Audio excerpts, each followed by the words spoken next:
The truth is the truth, regardless of who say it. Do your Ain't nobody thing, trying. though, Ain't bro. I nobody see trying. you Ain't up nobody here. trying. You Ain't up here. nobody. Hold on. Look, Ain't nobody trying to be you like up how here. you doing it, You bro. up here telling do your thing, though, homie. No, I got mad respect though, Tick. You already know that. All right, fellas, we are live. We about to get the show started right now. We're not gonna waste no time. I'm gonna go ahead. I'm gonna kick off how we gonna do everything, and then we gonna get straight into it. Now, King of the Court. You guys know how it's played in real life. One person has the ball, other person's playing defense. If you score, obviously you get a point. The person who's guarding you, they off. Next person's up. You and that person play. If you score, you on. You get a point. If you lose, you off. Now, I'm going to give you guys a topic beforehand. You guys are going to get a topic on the spot. One person's going to get a minute to kick their argument. The next person's going to get a minute. Then the first person's going to get 30 seconds. Next person's going to get 30 seconds. I'm going to put up a poll. Chat, you guys have a minute. A minute to put in your vote. Whoever wins, they on. Next person off. Next person up. Does somebody have time to think about what they're gonna say before they start talking? Nah. This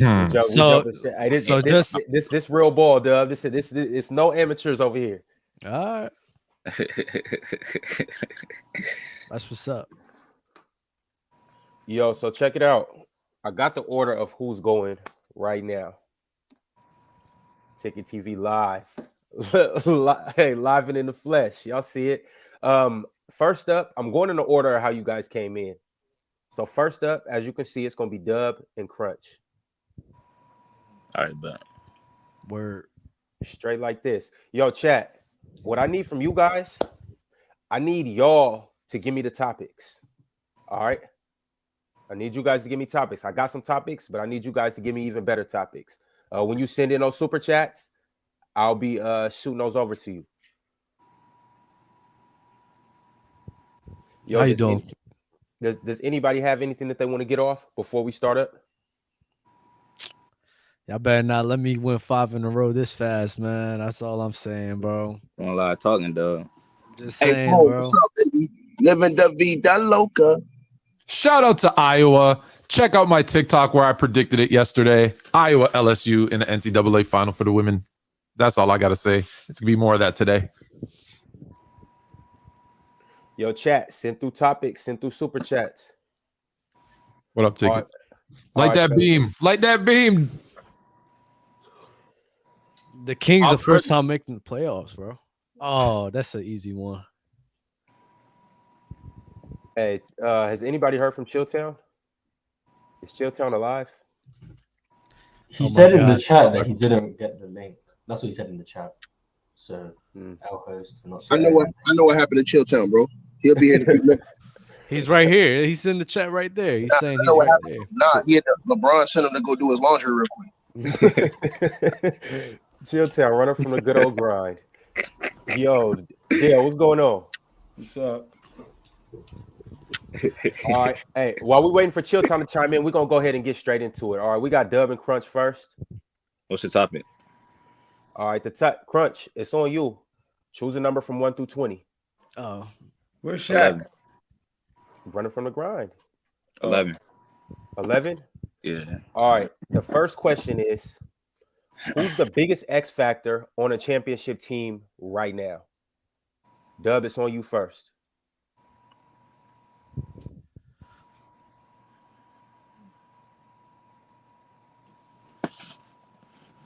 The answer is Drew Holiday. Is Drew Holiday. Drew Holiday is a difference maker for the Milwaukee Bucks. Like I said before, I've never been really high on the Bucks this season, mainly because of the lack of the second option of Chris Middleton and Drew Holiday. I just don't think that they could be that number 2 guy. But if Drew Holiday has been stepping up, he's been showing the improvements in the regular season and validating himself as a second option with Chris Middleton not being his full version of himself, he's the X factor that could potentially be the deciding factor of if the Milwaukee Bucks are going to go all the way and take it home. We know what Giannis brings. We know what he could do. He's going to be dominant. We know he's going to be dominant on both sides of the ball, defensively and offensively. Drew Holiday, we know what he brings defensively, but they need that extra scoring value from him in order for them to get over that hump, to beat guys like the Boston Celtics, to beat guys like the Philadelphia Sixers, and to beat whoever's going to make it out of the West. The West is wide open, so I don't know where that's going to be. But Drew Holiday is the X factor for that team in order for them to get over the hump. Dub cooking up early. Crunch. It's your time.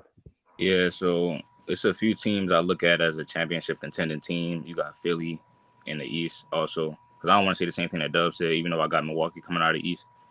But I would say also Wiggins over in Golden State. But also, I mean, but this is my answer though. I'm gonna have to go James Harden on Philly over Drew Holiday. I think he means a little bit more to that team simply because, you know what I mean. If he chokes in the playoffs or if he plays less than what he's doing in the regular season in the playoffs, and beating the Sixers aren't going anywhere. I think Milwaukee got a few more guys that are proven to step up in the playoffs that can kind of help Holiday out. I think Harden is more of a key factor. You know what I'm saying to you, bro? I mean, but it's close. I say Harden and Holiday. I mean, it's close though. I don't really see the difference. The only difference I say is Harden is a better player though. So that's what makes me give Harden the edge. Is what I'm saying to you. All right, Dub. You got 30 seconds to rebuttal. It's kind of hard to put a second option as an X factor. That's like me saying Giannis needs to be the best version of himself in order for them to win. The X factor is the guys where, the role players that need to step up, need to overperform. We know James Harden, what he could bring to the table. He should be able to put up a 20-point performance with 10 assists in the regular in the playoffs. Drew Holiday is a guy within the last few seasons against the Boston Celtics last season. They went to 7 games, and Drew Holiday didn't perform well scoring wise. So that right there is a clear example of how impactful he was to that unit defensively. And if he upticks that scoring load, if he is more efficient on all cylinders, man, that could put them over the edge despite the lack of a Chris Middleton.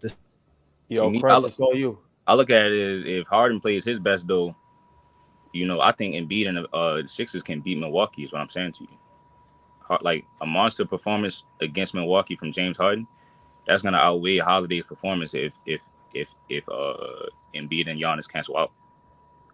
I think it's really that plain and simple. Like I know how good Drew Holiday is, but you know what I mean. He's pretty inconsistent. And like I said, they need Harden more than I think Milwaukee needs Drew Holiday. All right, no doubt, fellas. That's the end of the first round. I'm gonna go ahead. I'm gonna bring everybody in here. I'm putting up a poll right now. Y'all tell me how y'all feel about that. Chat, go vote. This poll will only be up for a minute, and then we on to the next. Low, you are next. Yes. Is Low. Low here, or is he eating? Oh, he didn't put his camera on. I was Low's getting some tea because his throat hurts. I don't know. Is that real or he just ducking the smoke? Ducking the smoke. No word from Low. This is crazy. We were just on live last night, man, and I told him not to duck smoke.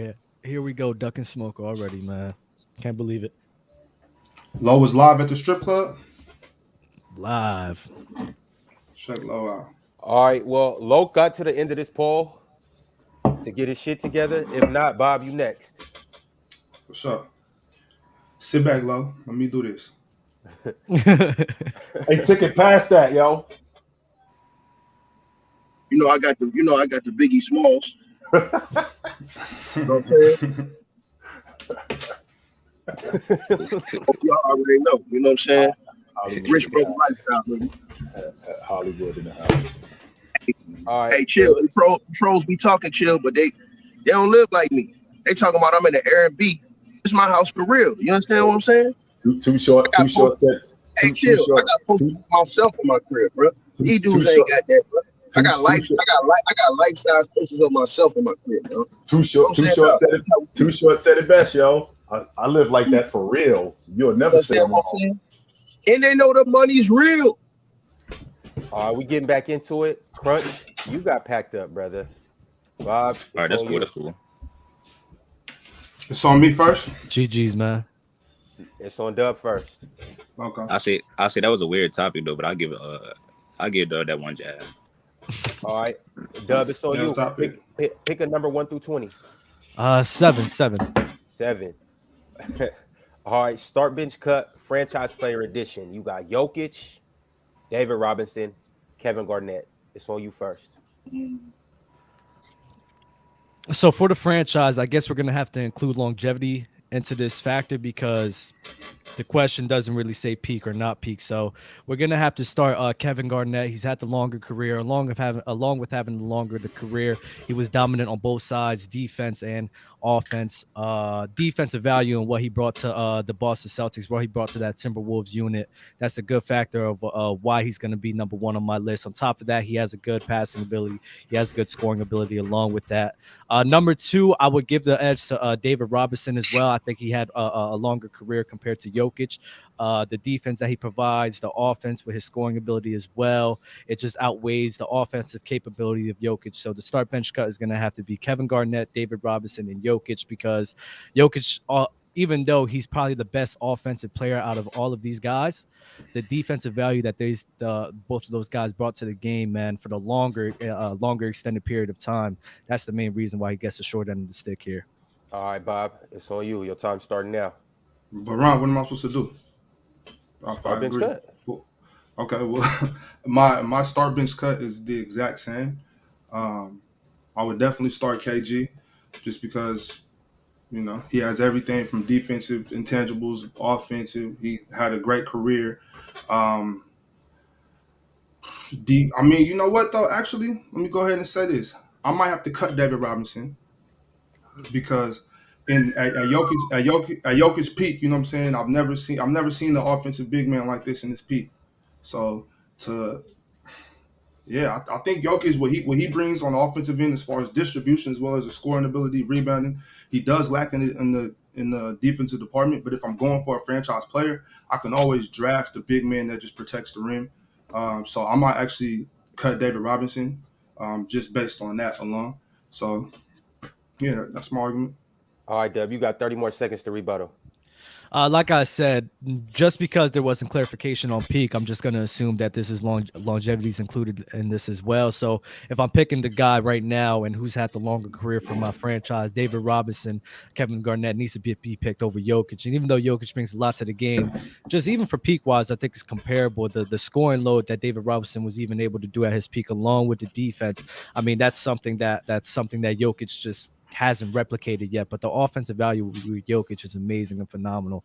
But at the end of the day, Jokic just hasn't done it long enough. So franchise, we got KG and David Robinson, they clear. Bob, it's on you. Your 30 seconds is up, Dub. It's on you. You got 30 seconds to rebuttal. Yeah, so the reason I would have to take Jokic over David Robinson in this particular instance is because, Ron, you did say franchise player. So David Robinson, he had great years in the 90s, but he didn't win until Tim Duncan came around. I think that proves right there that if you have a player that's so heavily one-sided that you can draft another player to pick up. And I also think that Jokic is comparable to Tim Duncan on the offensive end. So that alone shows that all I need is another big another big that can protect the rim to pair with Jokic, and my franchise will go further. No doubt, no doubt. I'm posting a poll right now, whipping everybody in. Hey, yo, Ron, I did want to ask you, right? So what if you agree with everything the other person said? And you just got to articulate a better point than them. And then from there, the fans choose who they like more. No, that's cool. I was just asking because Doug think he cooked, even though that was an open-ended question. I always cook. And look, if you ask me a random question like that, we can both have the same answer. You got to explain it better. Ron, that wasn't cool, Ron. Like, how I'm supposed to debate that? I thought it was gonna be player versus player or something like that. But it's cool. No, look, it's cool. Hey, it's a lot of questions. Believe me, it's a lot of questions. Hey, Doug, we're gonna chat ball again, bro. We'll see if we make it around, bro. I told y'all, man. Don't let me get 5 in a row. Crunch, all you gotta do is move your feet, fam. Yo, Fluent, you're next. It's cool. Don't play defense with your hands, Crunch. Move your feet. Damn, Doug. Beat him to the spot. I'm gonna beat him to the spot. Not looking too good. Hey, look, gang go to 5. Are you serious? Come on, Dub. You know that was ugly, man. Dub is a chat biased again. That has to be biased. That has to be biased. Bias for me? It took 2 rounds for Dub to claim bias. There we go. All right, so Bob packed up Dub. So next we got Bob and Fluent. See ya. That's more. Bob and Fluent. All right, we're going to go ahead and jump into the super chats now. I'm going to go with the first one. Curry or Bird all time? Bob, it's on you. Who you got and why? I'd have to take Steph Curry. I think Steph Curry, the way he transcends the game. I mean, you got little kids running around wanting to beat Steph Curry. That alone, if you put together his ability on the court as far as the reach off the court, I think Steph wins that almost hands down. Although, with all the respect, Larry Bird did take a big part in saving the NBA when he came around. But I mean, there's nothing on the court that Steph can't do except for maybe get on the block. You can ride Steph through the fourth quarter, through the third quarter. His shooting. Larry Bird might have him as a mid-range jump shooter. Other than that, you can build. You don't need. You got to work harder to build a team around Bird than you do Steph Curry. No doubt. Fluent. It's your time. So at first I thought it was shooter, and it was going to be easy because I could tell you all the reasons why Curry's the better shooter. But we're talking all-time, all-around player. It's Larry Bird. Here's a guy who averaged basically 50, 40, 90. I don't think he did. A good defender for his time. Give Fluent some extra time. You're lagging a bit. You're lagging. That's what I'm lagging. Fluent, this isn't gonna go well in the polls. You got it. What happened? Hey, from the top, Tone. From the top, Tone. Am I okay now? Yes, from the top. Tone. Okay. You can cut off my time. This is an easy one because Curry is obviously the significantly better shooter. But when you're talking around all time and all around, Larry Bird is the better all around player. He can shoot almost as good as Curry. He can defend better than Curry. He can post up, which Curry cannot do. He's a versatile player. He can play small forward. He can play power forward. He's a better passer. So when you look at everything combined, Bird obviously significantly better rebounder than Curry. So Curry is significantly better shooter. Don't get me wrong, but Bird averaged 50, 40, 90 for his career. Right? Here's a 3-time in a row MVP. So he's got the stats. He's got the accolades. He's got the chips. He's got everything you would want in a player for an all-time. When you're making your case, I find it pretty difficult to put Curry over Bird. And if you just go look at everyone's top 10s, almost all of them have Bird in it. Very few have Curry. Now, Curry still has time. So this is kind of unfair for Curry because he hasn't finished his career. But today, if his career were to stop, it's Larry Bird over Steph. Bob, 30 seconds. Although I respect that argument, I mean, if you want to bring in MVPs, Curry had the first unanimous MVP. Also, besides the 2 rings he won with KD, I believe Bird had better teams than Steph at a point when there was less competition. So I do think it was more one-sided for Bird than it was in Steph. Also, the fact that Steph can shoot the ball, dribble the ball, distribute, get away from run the offense so good, I think that kind of outweighs the other things that Bird can do for better than Steph. Fluent, last 30. I can't believe he said he had better teams. My man had Kevin Durant, Klay Thompson, and Draymond Green on his time. Stop. Your time is up, bro. So clearly, Bird, again, 3-time MVP. You can't compare it with a guy who won 1. Okay, it was unanimous, great, but he couldn't even win finals MVP until just recently, last year. So he clearly had more help. And again, we always forget about defense. Bird is significantly better at defense. His height alone helps him with versatility, with blocks, again, with rebounds. He just does more. Curry, if it was about shooting, 100% it's Curry. All-around player, all-time, it's Bird today. Curry still has a I had to mute you, Fluent. The time is up. I'm going to go ahead. I'm going to bring everybody in here. I'm posting a poll right now. You guys let me know. Bob with Steph, Fluent with Bird. Yeah, I said besides those KD teams, though. I did say that. Yeah, that was crazy. 2 of his 4, though, bro. That was crazy. That was crazy, Fluent. What's good, Dell Jr.? Dell Jr. in the house. Marz Blackman, what's up, brother? How you running today? Chill, you made it. Did you get the link? I sent you the link. I've been here listening the whole time. Dub C, what's going on with you, brother? I'm hurting, man. This bias is killing me, man. Oh my god! Was there bias in the first round? I can't believe it, bro. I just can't. I can't Was there bias in the first round? Nah, that was an easy one. You know what? I can't believe I'm going to say this though, Bob. But Dub did beat you in that round. Bobby, I love you too. I mean, just the way I just beat you, Fluent. They agreed, so that was kind of unfair. Bob just had to change his answer. So yeah, that's my thing. I won on something I didn't really believe. Like, just make a better case on what you believe. All right, You Fluent. don't have to make a case for the opposite. Fluent, you got the victory. Now it's you and Marz. Man. No, Marz, turn off your computer. No time to be. I guess I'll leave the show. I guess I'll leave the show. No looking up stats. The stat guy. The stat guy. Ooh, here we go. Fluent, it's on you first. Super chat from Christopher D. He said Magic versus Tim Duncan. Best argument over the other. Who are you taking, Fluent? You're first. You got a minute. I don't see it. What is it? Magic versus Tim Duncan. All time? All time. Who's better? Man. Wow. I love, Magic's my favorite player all time. But if I'm going to make the best argument over the other, it's Tim Duncan, because again, I go back to his defense. He's got 5-1 in the finals, and the one that he lost, he could have been 6-0. Dominant in the post, the most fundamental basketball player ever, the best power forward ever. 15-time all defensive first team, probably should have had at least a couple of defensive player of the year awards. Like you guys talked about, David Robinson didn't win until Tim Duncan got there. So he has the longevity, the stats, the fundamentals, the skill, the talent, the defense, the offense.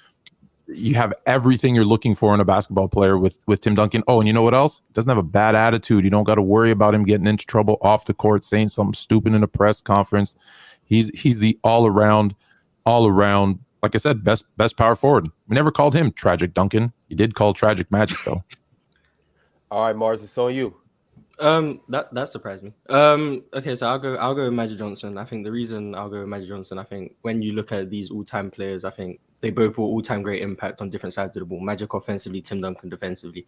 I think when we look at what's harder to bring all-time great impact, for me, it would be offense. Magic Johnson being one of the 5 best offensive players ever, leading some of the best offensive teams of all time, consistently throughout his career, no matter who's around him. Yes, people say he had a super team at the start, but even in 1991, 1989, 1988, some of the best offenses we've ever seen in the regular season and the playoffs, pretty much solely on the back of Magic Johnson. Kareem wasn't there in 1991. He wasn't even the same guy in 87, 88 when they won championships. In 89, they lost the final because Magic Johnson got hurt and Kareem got swept without him. No blame to him. He was in his last year of his career. Magic Johnson, the best passer of all time, no one would argue. Magic Johnson, the best playmaker of all time, no one would argue. Revolutionary as a point guard, 6'9", running the break, Showtime Lakers. We all know what they did. Magic Johnson able to play out of the post in his later years, but in those early years, he was able to run the offense from the top of the key in transition. He's able to do all of those things. The way he molded his game and became great in so many different ways. In a way, Tim had to cut you, Marz. It's the end of a minute. Yo, Fluent, it's on you. 30 seconds starts now. Magic came into a situation with a bunch of great players, had the best player in the league at the time with Kareem. He had James Worthy after Kareem. So he had talented players. Don't get me wrong, Tony Parker and Manu Ginobili were good too. But again, longevity plays a role in this. Defense plays a role in this. Offensively, yes, better passer, playmaker. Obviously, Tim Duncan better in the post, better defensively, and just more. Just look at the turnovers as well, right? Something that we don't talk about with Magic. Most turnovers, I think, per game, other than maybe Russell Westbrook. All had to cut you, Fluent. It's you, Marz. 30 seconds. Yeah, I think you're selling Magic Johnson a bit short. Yes, he had great teammates. Tim Duncan came into a league where the Spurs only had the first pick because Dave Robinson was hurt. So Dave Robinson, one of the 5 best players in the league himself, and Tim Duncan joined that. The turnovers is very disingenuous. He was a point guard leading some of the best offenses ever, being the primary playmaker on that team. Of course, you're going to get turnovers. That's just common sense. Magic Johnson was able to, like I said, able to play out of the post. He had an outside shot. He was great. Running an offense. Tim Duncan never really did that. His longevity is kind of overstated because his offense did fall off a cliff after about 10 years. His defense was always there, but the offense did start to tail off. Magic Johnson never had that problem. All right, fellas, I'm posting a poll right now, bringing everybody in.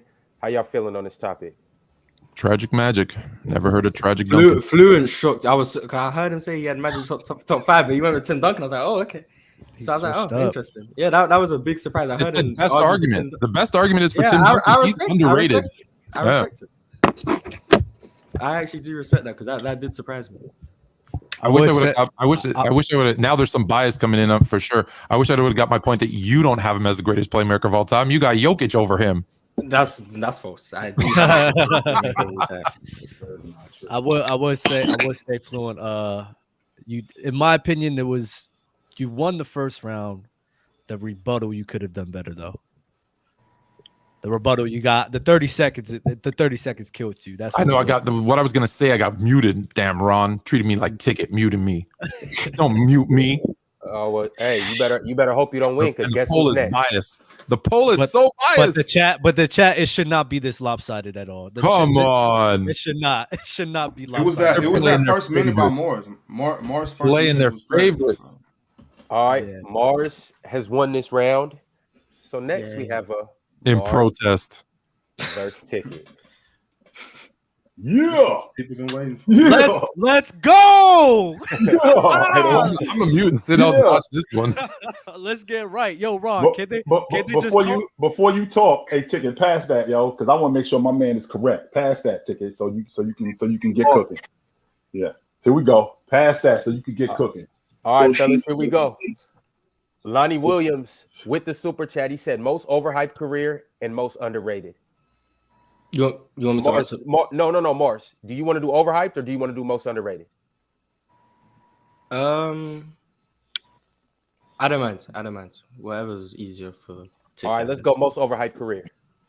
Most overhyped career to me is Wilt Chamberlain. People elevate Wilt Chamberlain into a stratosphere he does not deserve. It's mainly because of the box score stats and what it looked like. When you look at him early on in his career, he joined the Warriors and he was putting up crazy numbers in the regular season, and it's fantastic. If you go see the limited film there is of those early years, the offense was not good, and it's solely because of the fact that Wilt Chamberlain wouldn't pass the ball at all. What he would do is he would hold the ball in the post, and then he would either shoot, miss, get a rebound, and then put it back up, and the offense was terrible. And then when he moved on to Philly, what would happen was he actually became more of a passer because the teams knew that if he was a defender and a passer, his team would have a chance to win. So in 1967, that worked. And then in 1968, it didn't work. And then he went to the Lakers, formed a super team with Elgin Baylor and Jerry West, and they still couldn't beat Bill Russell in the last year of his career. Then they lost in 1970 when Willis Reed was hurt in Game 7 and Wilt Chamberlain looked like a clown. Wilt Chamberlain has 2 rings in his career, and people say he was the best player of his decade, when Bill Russell, with less, I would argue, less help offensively, has 11 rings. It's so overhyped, it's ridiculous, solely because of Basketball Reference. Got you. Ticket, it's on you. You got a minute. Most overhyped player. Is it overhyped or underrated? Overhyped. Oh, you said underrated for me. Nah. We got to choose one question. It was overhyped. It wasn't overhyped for Marz and underrated for Ticket. Yeah. Yeah, I understood it like that. I'm not gonna lie. So they asked. Okay. So it'll be 2 different arguments if that's the case. So the reason why I went with overhyped is so it's just one argument. You guys are both arguing the same thing. No, I thought you was meaning that he did overhyped and I did underrated. Nah, we just doing overhyped. We both doing overhyped. Yeah. Oh, I know I'm gonna lose this one then. LeBron, Ramon James.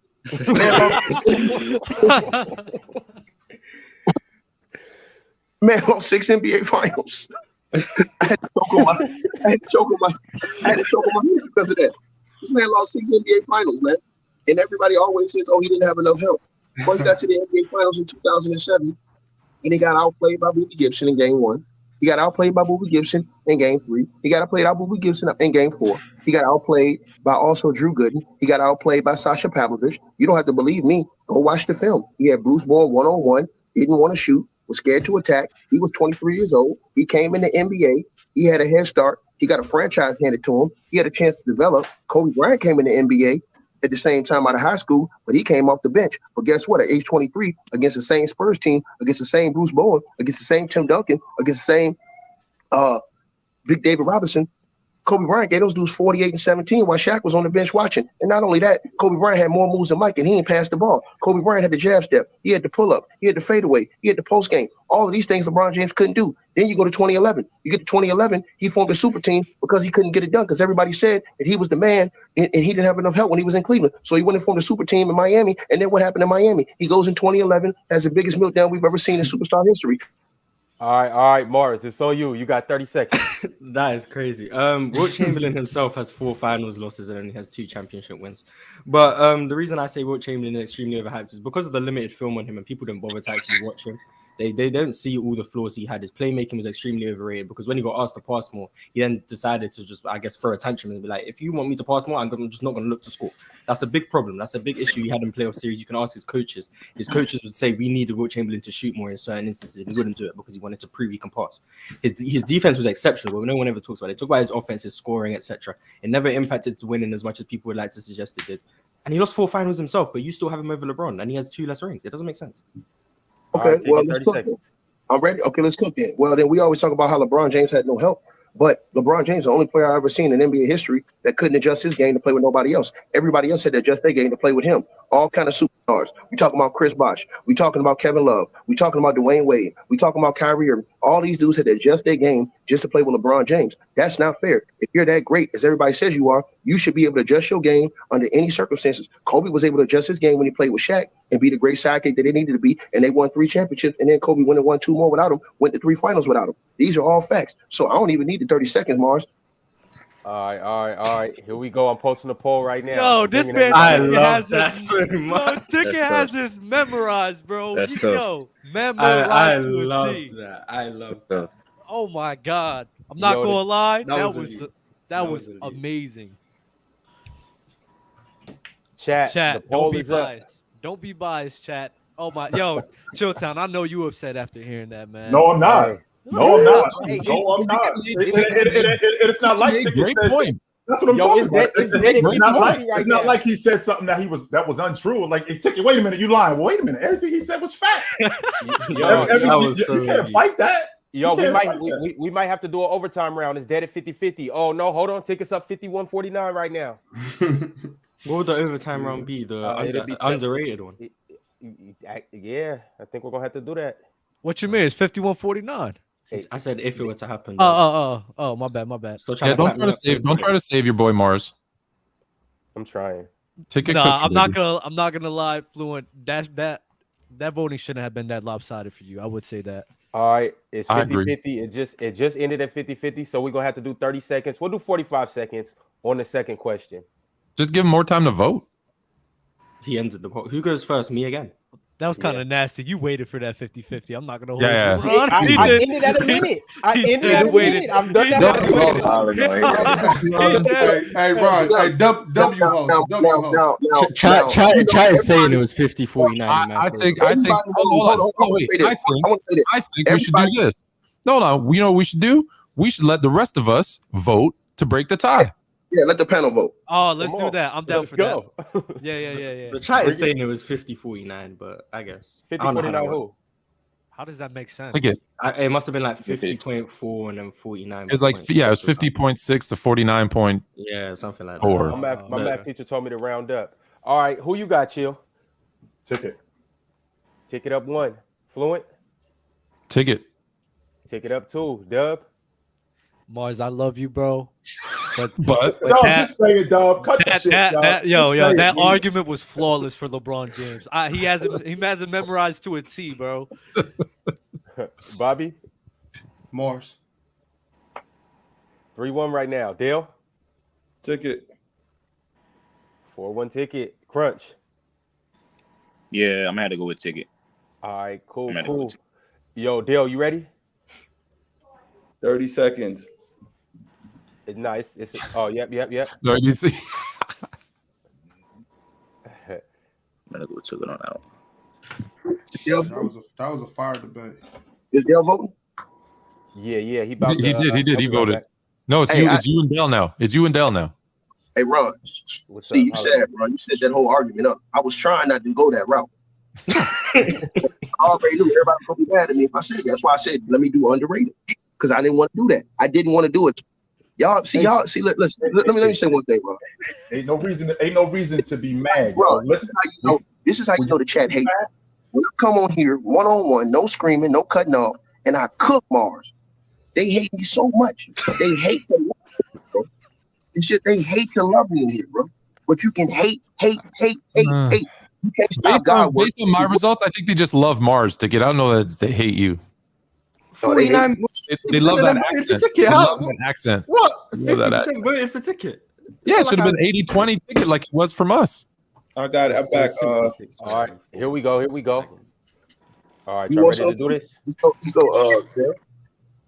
Huh? The big men in the chat. Hold on. Let me get the pill. Let me get the pill. Who I'm throwing it to in the post? I'm throwing it first. Best team core to never win a championship together. Example, you can say the 16 Warriors since their core won in 15 and 22. You can't say the 16 Warriors, it says. Okay, so I go first, right? Since I won, right? Yeah, it's on you. Right. Now, hold on. Are you talking about one championship or are you talking about never? Never won a championship. They never won a championship. Never. Ticket. Yeah, okay, so I can't just do one particular that they lost. Ticket, your time starts now. I'm asking you, is it one in particular they lost or ever as a combo? Ever. A core that was great that never won. Never. Oh, okay. All right. Well, it's easy. The Utah Jazz, Karl Malone and John Stockton. Stockton and Malone. You got one of the greatest scorers to ever play the game in the history of basketball in Karl Malone. You got one of the greatest duos to ever play the game in Stockton and Malone. You had one of the most unstoppable duos in NBA history in Stockton and Malone. And the fact that these dudes were picked to win one of those NBA finals and got up and lost, gave the game away, let Mike go and pluck Karl Malone in the post, then go get the steal, then go finish it with the post, walk off, let it hang in Utah, knowing he didn't want to go to a game 7. This is on Utah. They had game 6 and game 7 at home and couldn't get it finished. And Scottie Pippen was messed up. He wasn't right. He wasn't on point. They should have won that series. Easy work. A caveman can do it. I don't even need the time. Let's go. So you, Dale. I'm gonna go with the Lob City, Chris Paul, and the Clippers. I feel at that time they changed how basketball was played with the run and gun, with the alley-oop. They brought all that back, shooting threes. They had shooters. They had everybody. I feel they'll always pick, but then the playoff they would fold and fold and fold. As a unit with Blake at his prime, with Chris Paul where he be with DeAndre Jordan, controlling the things he was controlling. I think at that time many thought they would have did way more than they ever did with the Clippers. Cool. Take it. You got 30 seconds. Again, that's cap. I'm going to say this again. The Utah Jazz were picked to win the world championship. Scottie Pippen was not 100%, nowhere near it. They were supposed to close the deal. Michael Jordan scored half the team points and ran them up out of there at home. That's their fault. The Utah Jazz had the biggest combination of players. You had Stockton, you had Malone, you also had Jeff Hornacek, who made an all-star team. You also had great role players around them, like Big Dog Carl coming off the bench, like Howard Isley, like Brian Russell. All these dudes was on the team, and they still lost. They were picked to win the series, and Scottie Pippen was down, and they still got beat by Mike at home with a game 7 in their face. And if they would, it's all you, Dale. Your 30 seconds up, Ticket. I love the landscape that you keep going with, but it's a different case whenever you're going against Michael Jordan. It's an easier thing to take an L. In the Clippers regime, when they had them players, they had more than one legitimate chance. It's a more open NBA. At the end, it's either Jazz or Bulls, but then when you're playing against Mike, it's playing against Mike. So in a way, that kind of hurt them because the Utah Jazz is a great pick. But the Clippers in the open NBA with a little more shots here, a little less injury here, I think it would have been favored for them. And I look at them as the biggest. All right, cool. I'm running this poll right now. Chat, you got a minute to vote. Hey, that's a fact. They was playing Jack. Hard to win that. hey, hold on. Is that not fair that Bob did that? See, y'all got the No, that's there. not true. That's not true. We've been doing it all. We've been doing it all. Every time we pop up, Ron asks what we think about it. So Yeah. I thought that's what we was doing. The rebuttal was great. I think the rebuttal was great from Dell. The first round, I'll probably give that one the Ticket, though. It's close. I think it's close. I know. Hold on. I know. The Jazz were a far better team. Ron. Now I'm gonna call Bob out on his cap. And it's the same thing they come with that weak ass flex talking about something like the beam when it's only a flash. Now I'm gonna tell y'all something, right? It's only a flashlight. Hold on. I'm gonna give y'all an extra overtime. I'm gonna cook Bob ass to the T right now. Come Bob, on. you the only one that's on YouTube that run around here saying, "Oh man, y'all gonna put respect on Scottie Pippen name. Y'all gonna praise Scottie Pippen, man." Yeah. So man, shouldn't we praise how much Scottie Pippen brought to the table and the fact that he was hurt and that Michael Jordan still smacked them dudes in the game 6 in Utah? Isn't that an anomaly because of how much you say, sir, that Michael Jordan needs Scottie Pippen and how much respect? That's why I don't like it. That's why Jazz pick because don't do that, Bob. Don't F with me. You can't play with me. I'm busy. All them other cats throwing shots at Ticket. Y'all against half a bar. Yeah. All right, you right, Ticket. You got it. Ticket got Dale up out of here. Yo, guess who it is? Guess who we got? See, this is what happens when we get into the arena. When we get into the arena, I starch them up stiff and leave them stiff like the cleaners. You understand what I'm saying? Brothers got hit in the agendas. We got gas hit in the window, pocket in the for the pigeons. Put the SK right to the chest. Give them a long good night and say it after. People, I handle this, brother. I'm rocking bells like L. I ain't cannabis, man. Recess over for these playgrounds. How many wins does Ticket have? 2? Man, look, man. Hey, Dub, I kicked the ball over the fence to let the man know who yard is this. Y'all heard it first. Let's go ahead and get into it. Uh-oh. Not the glove. Uh-oh. Ba-bum-bum. That's Hey, tough. Chick, did everybody let you better in them shiny suits? Double RT in the baldy. I'ma pop you. My pump make you lift up, make you do a 360. Got that the government got. Chill. Is we thugging or not? Let's go. Let's do it. Yo, Ticket, it's on you first. Aya with the super chat. Who is the best second option on any given NBA team of all time and why? You got a minute, Ticket. It's easy. The Black Mamba, Kobe Bean Bryant. You had the most dominant player to ever play the game of basketball, and you have a dude in Kobe Bean Bryant that was impeccable. Post game, face up game. You understand what I'm saying? 3-ball, fade away. Absolutely had more moves than Mike, and he ain't passed the ball. Had to be Kobe Bean Bryant. When Shaquille O'Neal got hurt, when Shaquille O'Neal got fouled out in the NBA semifinals against the San Antonio Spurs, Kobe gave them dudes 48 and 17 at age 23.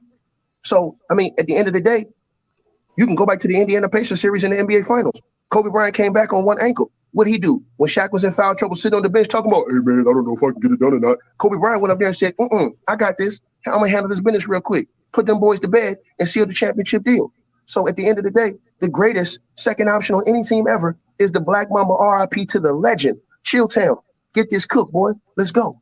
Let's go. So I'm glad you mentioned that he was the best second option. Actually, he wasn't, because what he did was it almost destroyed the dynamic of the team, because he's really a first option, which is why Shaq got up out of this. See, Scottie Pippen actually accepted his role as the second option. And not only did he accept his role as the second option, he thrived at it. And once he turned into that all-star that he needed to turn into and became the clutch player that he needed to become, Jordan, of those 6 NBA championships that he won, 3 of them, which is half of those championships, his second best player went 21, 9, and 6. That's almost a 20 and 10 guy that he got running with him. Now, a lot of people don't have that. So this guy who came up clutch, who had a headache in Game 7 in the Eastern Conference Championship, the next year when they sweep Detroit, he's the player of the game. So then fast forward to 1993 when Scottie Pippen blocks Danny Ainge's shot in order to seal the game, right? So they're down in 1993 in the Eastern Conference Championship, 0-2. Scottie Pippen shows up. Not only does he show up, he gives 29 and 12 in that game. So Game 7, when they're playing in the Eastern Conference semifinals against the Knicks, he goes for a triple-double. Otherwise, they're out, and that Bulls team is going to get blown up, right? So you all have a lot of guys in NBA history who running with another dude that's a first-team all-league performer and a first-team all-league defender. Jordan had that dude for 3 straight years. Ticket, 30 seconds. All right, I'm about to shut you out real quick. Well, first of all, Chilltown, let me downplay that argument by saying 2 out of those 6 years, Scottie Pippen didn't even make the All-Star team. Then the year Michael Jordan left, he went and they didn't even make the Eastern Conference Finals. And then the next year, Scottie Pippen was getting the hell beat out of him, point to the Michael Jordan shoes and begged Jordan to come back. Then, not only that, sir, Michael Jordan still, with his so-called greatest sidekick you ever said, he went and closed the deal against the Utah Jazz, like I told you in the previous commentary, without Scottie Pippen on the court. And then not only that, the year that Michael Jordan and Dennis Rodman had to hold it down when Scottie Pippen was acting like he didn't want to play because of his injury. Guess what? He had the best record in the league without Scottie Pippen before he came back, sir. So you all right, Ticket. I'm glad Chill, you mentioned that part. I'm glad you mentioned that part about the All-Star team, because it's interesting that you mentioned that he didn't make the All-Star team in 1991, even though he had a better season in 1991 than he did in 1990 when he did make the All-Star team. So that logic doesn't work. Add all of that up to the fact that when Jordan left, they still ended up winning 55 games, and they still ended up with the number 3 seed. Add that to the fact that Scottie Pippen did finish 3rd in the league in league MVP votes that year, and he was first team All-NBA that season again. Not only that, he was in the top 3 in the league in Defensive Player of the Year. So Jordan retiring was actually enhancing Scottie Pippen, because we didn't know he was really that good. Now, we didn't think that he was the best player who could lead a team to a championship, but we damn sure didn't know that he was as good as he was. All right, y'all. I'm going ahead and posting this poll right now. Hey, did I fail to mention that there's something on the line for this whole thing? No, you didn't. No, it's nothing major or anything, but it's a solid stipend for the winner. You know, $250 in a steak dinner, courtesy of Ticket. No, really, it's 250 on That the was, line. hey, that was a good debate. They're both wrong, but that was a good debate. No, That was a really good one. Hey, you can't be wrong because Chilltown infamously said Shaq was the main guy on that team. So Shaq was the main guy on that team, and they won 3 championships. And Kobe went and won 2 without Shaq. Scottie Pippen didn't do a damn thing after Mike. It's easy. A caveman can do Jordan and Pippen lost together. Jordan and Pippen lost together. Hold on, but Jordan KD and Steph never lost together. KD's the right answer, baby. Jordan closed the casket. They needed people to get That's hurt. not true. Jordan closed the casket. Exactly. Jordan closed the casket when Pippen was on half a wheel. Jordan closed the casket, and He was then out there though. hold on. KD went to the Warriors, and everyone went, "Oh, they're winning." There was no debate. Keep going, Ticket. I'm listening. Keep going, listen. I know you're gonna help Chill because it's the Chill. No, you're not. No, I'm helping myself. But guess what? Hey, Fluent, if you want some, I'll cook both of you jabronis at the same Oh, time. Paul didn't rob me. You would have been cooked. Don't matter. Y'all easy work. The crowd gonna go against me because I'm out here racking up wins. No, they So it's ain't. No, they not. No, they But not. anybody here that think that Kobe Bryant is not a better player, period, than Scottie Pippen, that There's a would make difference between being a better player and being a better number 2, Ticket. Those He two was a things better are not number the same 2. thing. He is a better player. There's nobody arguing that. You turning this into something completely different. I'm not arguing that. They won a 3-peat together, and Kobe was an all-star every year. Yo, Mike, Crunch, where Scottie you at? wasn't an all-star every year. And Marz, don't argue that. Of Stop course. playing.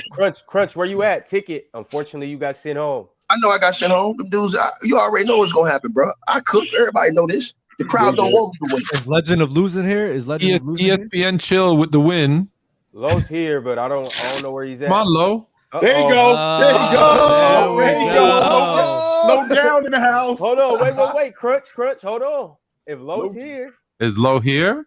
Low down in the house. What's up, brother? Crunch, you next. Low Nope. down in the house. Oh, He putting chapstick on. He Hey, just hold finished on, putting hold on. chapstick on.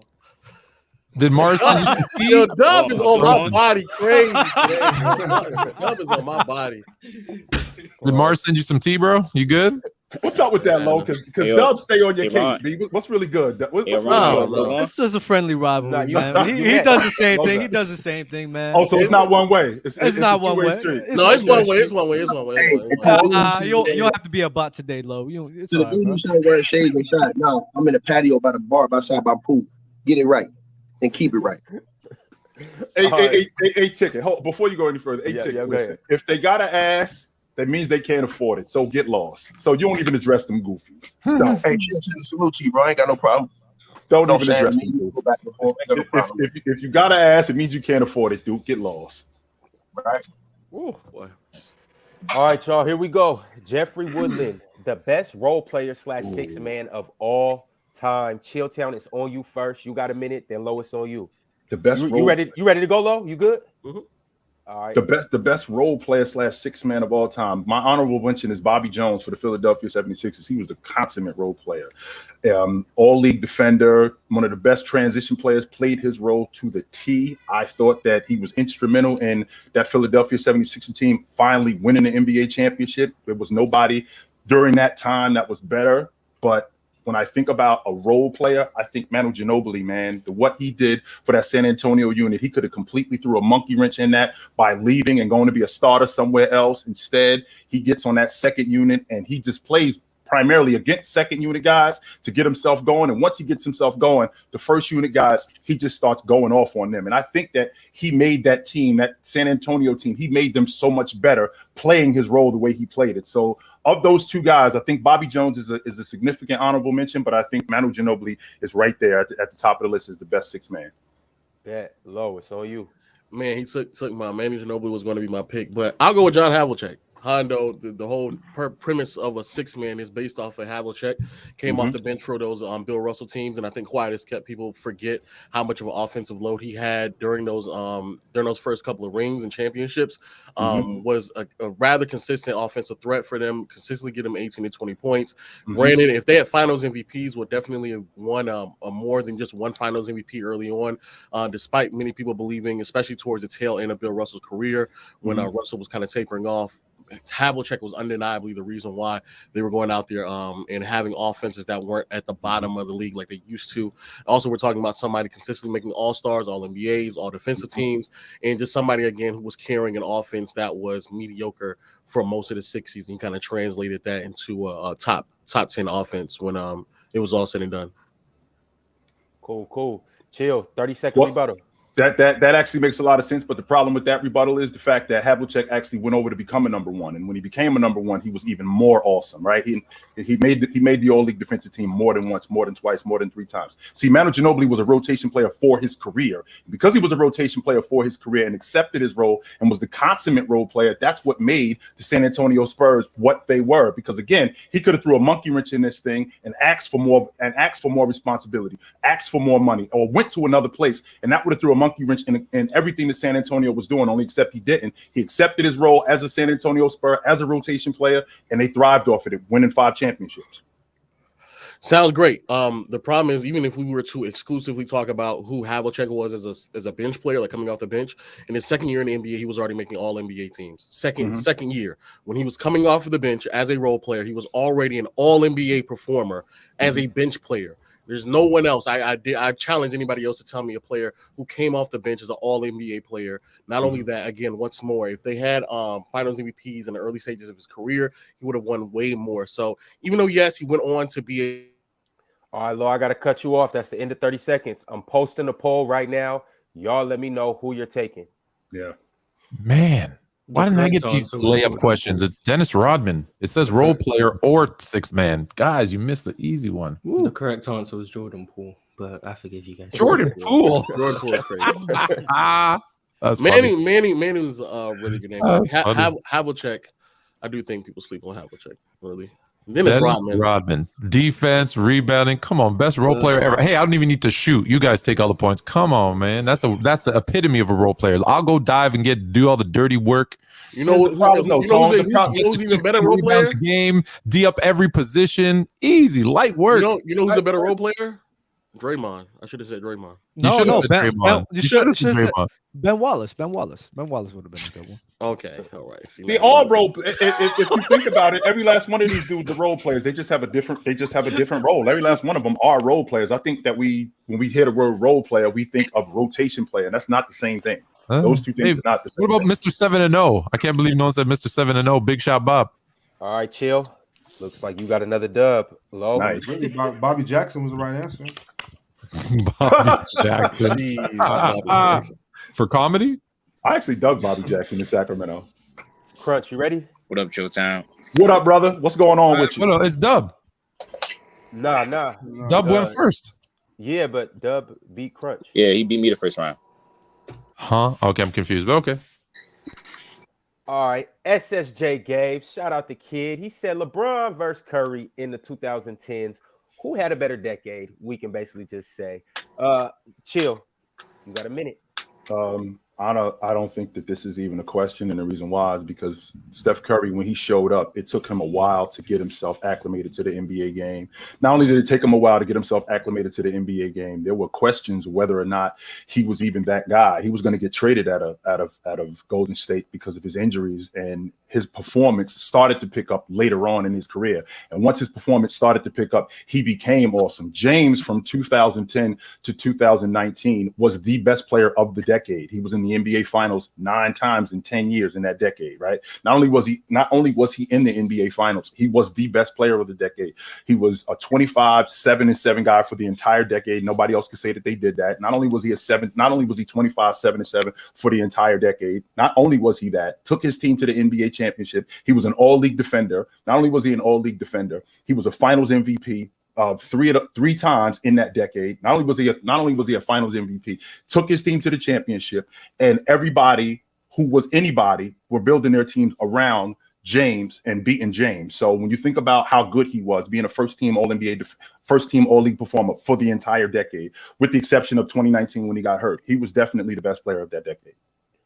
You got it, Crunch. I mean, I would go with LeBron James too, but you was wrong about saying that it's not close. It has to be at least a question because Stephen Curry actually did more or less if you think about it. In that decade, he has a winning record against LeBron James in the finals. Before KD came to the team, he also beat LeBron James. Excuse me. When his team won 67 wins. LeBron James won 66 wins in Miami. He has a career in Miami plus Cleveland, so I'll give him the edge, but it's close because Stephen Curry still caught up to him. He has 2 MVPs in that decade, just like LeBron James, but he got 3 championships. I think LeBron James got 3 championships in that decade too. That's correct. And he played with less help because LeBron James had multiple, like more than 4 franchise guys that he had to play with in order to win those championships. And he has a losing record versus Stephen Curry, who only had 1 franchise guy because at first it was Klay Thompson. He's not a franchise guy. That's the team that drafted him.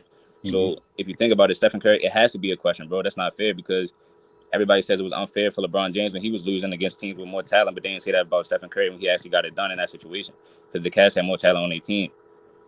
You feel what I'm saying? So, I do. I feel that. So with that also being said, when you look at what James did and what this Golden State Warriors did, in the words of Draymond Green, we would have not beaten that team unless Kevin Durant showed up. And Kevin Durant recognized. Hey, Ron, was my minute? Well, I'm sorry. Did I interrupt him? Yeah, what's up? What's up? No, it was up. I want to. If you got another point, he's done. He's done. Are you sure? Okay, I just want to make sure. Okay, so back to the point that he ended up catching up with him. So he did end up catching up with him, and we also have to remember that his team did beat Steph Curry's team. That was the best team in NBA history at that point, on their way to becoming the best team in NBA history, squandering a 3-1 lead. And James's team came back. Not only did they come back, they came back in dramatic fashion. And I think that he stamped himself as the best player, which would explain why they upgraded that roster in the 2016-2017 season. So the idea of him having better help, they had the best offense in NBA history at that point, and they added 30 points a game to that roster. In the process of adding 30 points a game to that roster, nobody was beating them. So, but with that also being said, James, gotta cut you, Chill. It's on you. 30 seconds. You got it, Crunch. Yeah. So the thing that you missing, Chilltown, is that it has to be close. You said that that team was the best team in NBA history. That's not true because they wasn't even the best team in the NBA that season because they didn't win the NBA championship. And you said that they added 30 games to their roster, but the season when KD came to the Warriors, Kyrie Irving actually averaged more points per game than Kevin Durant for that whole season. Also, the Cavs had the highest 3-point percentage in the NBA, and they broke the record for threes made in the finals game in the finals, so you can't see his team wasn't helping them out, and Kyrie Irving outscored Stephen Curry in that finals too, on top of the one he did in 2016. Now watch this though, right? You saying that, hold on, dang, yo, I forgot what you said.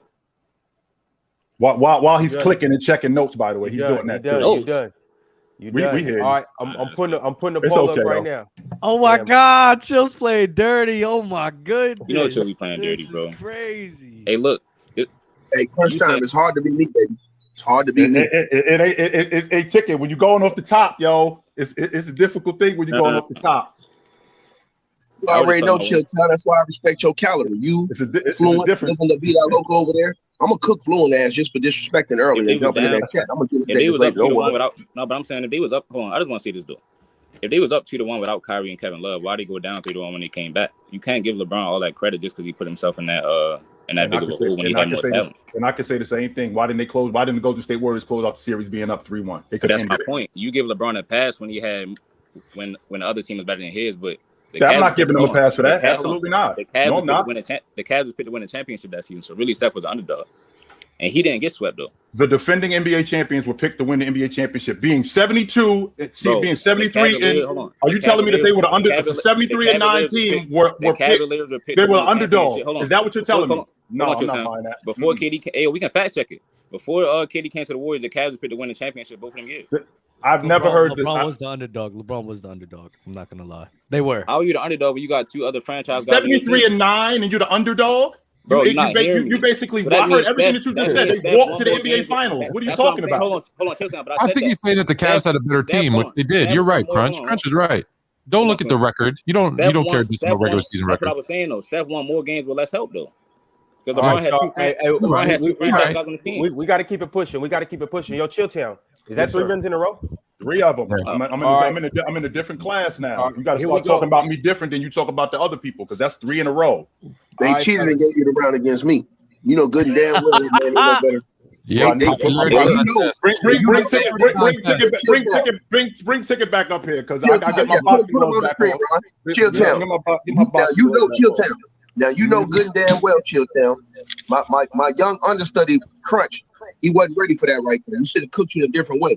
But I'm gonna tell you that something. ain't my If problem. you double, That's not if you my double problem. back and you give me Chilltown, I will finish you off quick. You ain't finishing Because everybody nothing. Like I knows just said. that Who's Chilltown. not wrong? Yo. This why Hey, I see. Chilltown. No, but They look, didn't this want why me I to. Hey, see. chill. They didn't want me to go on a run because it was This gonna be a why I see clean that the- sweep. I was going 5-0 quick. This why I say that Believe the that. chat be biased though, because how can it Yeah, not be? they biased. Hey, look, Hold on. Crunch. If They Chilltown- don't like us because they know what we represent. So don't worry about it, dog. You know what it is. We When gonna. you come in Chilltown, you got to study Chilltown to know how to hit them. I know how to hit Chilltown. Yo, chill. He got lucky. Hey, look, he got lucky right there. Yo, I lost my handles right there at the end. Did you get ripped? Did you get ripped in open floor, Crunch? Did you get ripped? Yo, I got ripped in open floor. Take care of the ball, Crunch. No. Really, Focus. what happened was I dropped you. What happened was take care of the pill, Crunch. Really, what happened was I dropped you. I just smoked the layup. No, you didn't. You did. You got ripped in open floor. That's what you did. I forgot what you said. Chill. I forgot Yes, what sir. you said. Hold up right quick, Crunch. Unfortunately, you can only win 3 in a row. So you're I'm gonna out. have to jump back in the end of the line. All right, no problem. God, Oh, no wow. way. Wow. Hey, Yo, dude. hey, check it out. That's So crazy. I did. I didn't That's make up crazy. these rules. I'm Hey, just Chilltown, that's under- crazy. I ain't gonna lie, Bro, Chilltown. it's supposed to be me and Doug. You supposed to be me and Doug, not Doug. Chilltown. I ain't gonna lie. Those are rules you gotta say at the start of the show. Hey, Chilltown. You Chilltown. I ain't gonna lie, that did is make up crazy. the rules and now you're changing them. Yeah, I was I ready wouldn't for go for I that. didn't make up the Chilltown. rules. I'm just It should abiding be by 'em. chill. It should be chill and Dell because Dell only Yeah, went look, once. hey, It should right. be chill and Dell. I just remember being a kid, and when I was in White Eagle Hall and we won too much, Coach Hurley would break up the teams. Like, y'all won too much, we got to break you up. So Someone's winning too much. Yeah, we got to break Let's them knock him up. out. Come on. All right, fellas. Ron, why is Crunch Here we going go. again? It's Yo, supposed to be Ron, me it's and supposed to be Bobby. me, not Crunch. It's supposed to be me and Bobby. Me and Doug. Wait, hold on. Chill. You went to St. Anthony's? We're gonna get the same matchups. You didn't know that? I never told you that, Dale? Nah, you went to St. Anthony's?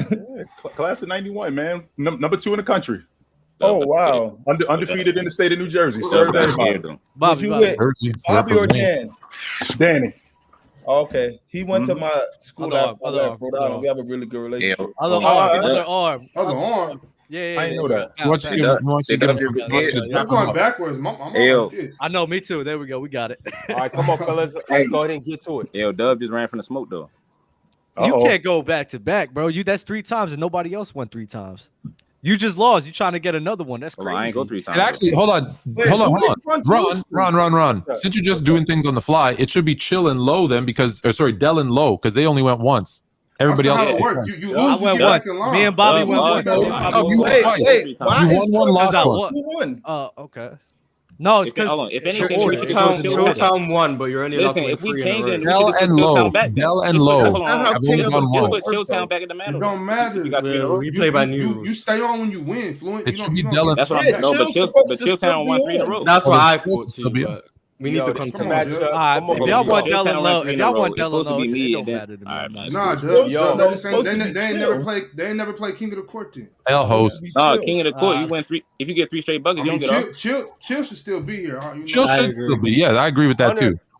Yo, if I left Chill on the court right now, you guys, the chat would be done. They'll run through you guys one by one. No, Trying to help you crazy.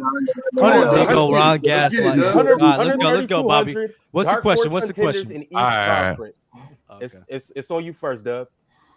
Again? Oh shoot. The Los Angeles Lakers, man. Like I've been saying. Wait. Is this gonna be like I have to pick East and West? Like Ron. One conference. Just one conference. Like conference. Yeah. Let's go West. Okay. Let's go West. Okay. All right, Bobby could go East. Okay, because that whole underrated and overrated. Bobby's going with the Kings. You know that. Los Angeles Lakers, though. Los Angeles Lakers is Los Angeles Lakers is a dark horse contender, man. Like I said before, the trade deadline happened, man. They got rid of Russ. They got some shooting. They got the defense. They got Jared Vanderbilt. They got AD out there. Once LeBron comes back, we know what he could do in the postseason. We've seen AD the last time he was healthy in the postseason. Even when he was hurt against the Suns, he was going bonkers against the Suns, and they were up 2-1 on the Suns, and they were a team to go to the finals. They finally got guys to complement their play style. They finally got guys where they could play a good, organized basketball. D'Angelo Russell's been playing well. Austin Reeves, man. Austin Reeves is out here looking phenomenal too, man. So Los Angeles Lakers, man, a dark horse candidate to make it out the West. Bob, it's on you. You got a minute. Okay, I see where you're going with the Lakers. The only reason I would have to disagree with that is because the road would be much harder than a team like the Warriors. So I would go with the Warriors because as it lays right now, the Lakers would have to beat the Nuggets, then turn around and either beat and then have to turn around and beat the Suns too. So that's a harder road. I think it's easier for the Warriors to beat the Kings and then beat Memphis, or you know what I'm saying. So I would definitely have to go with the Warriors just because the road would be a little easier for them than it would be for the Lakers. 30 seconds, Dub.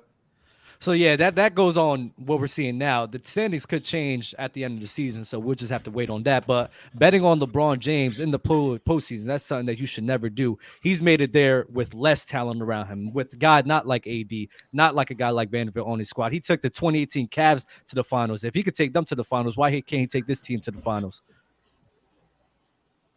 Bob?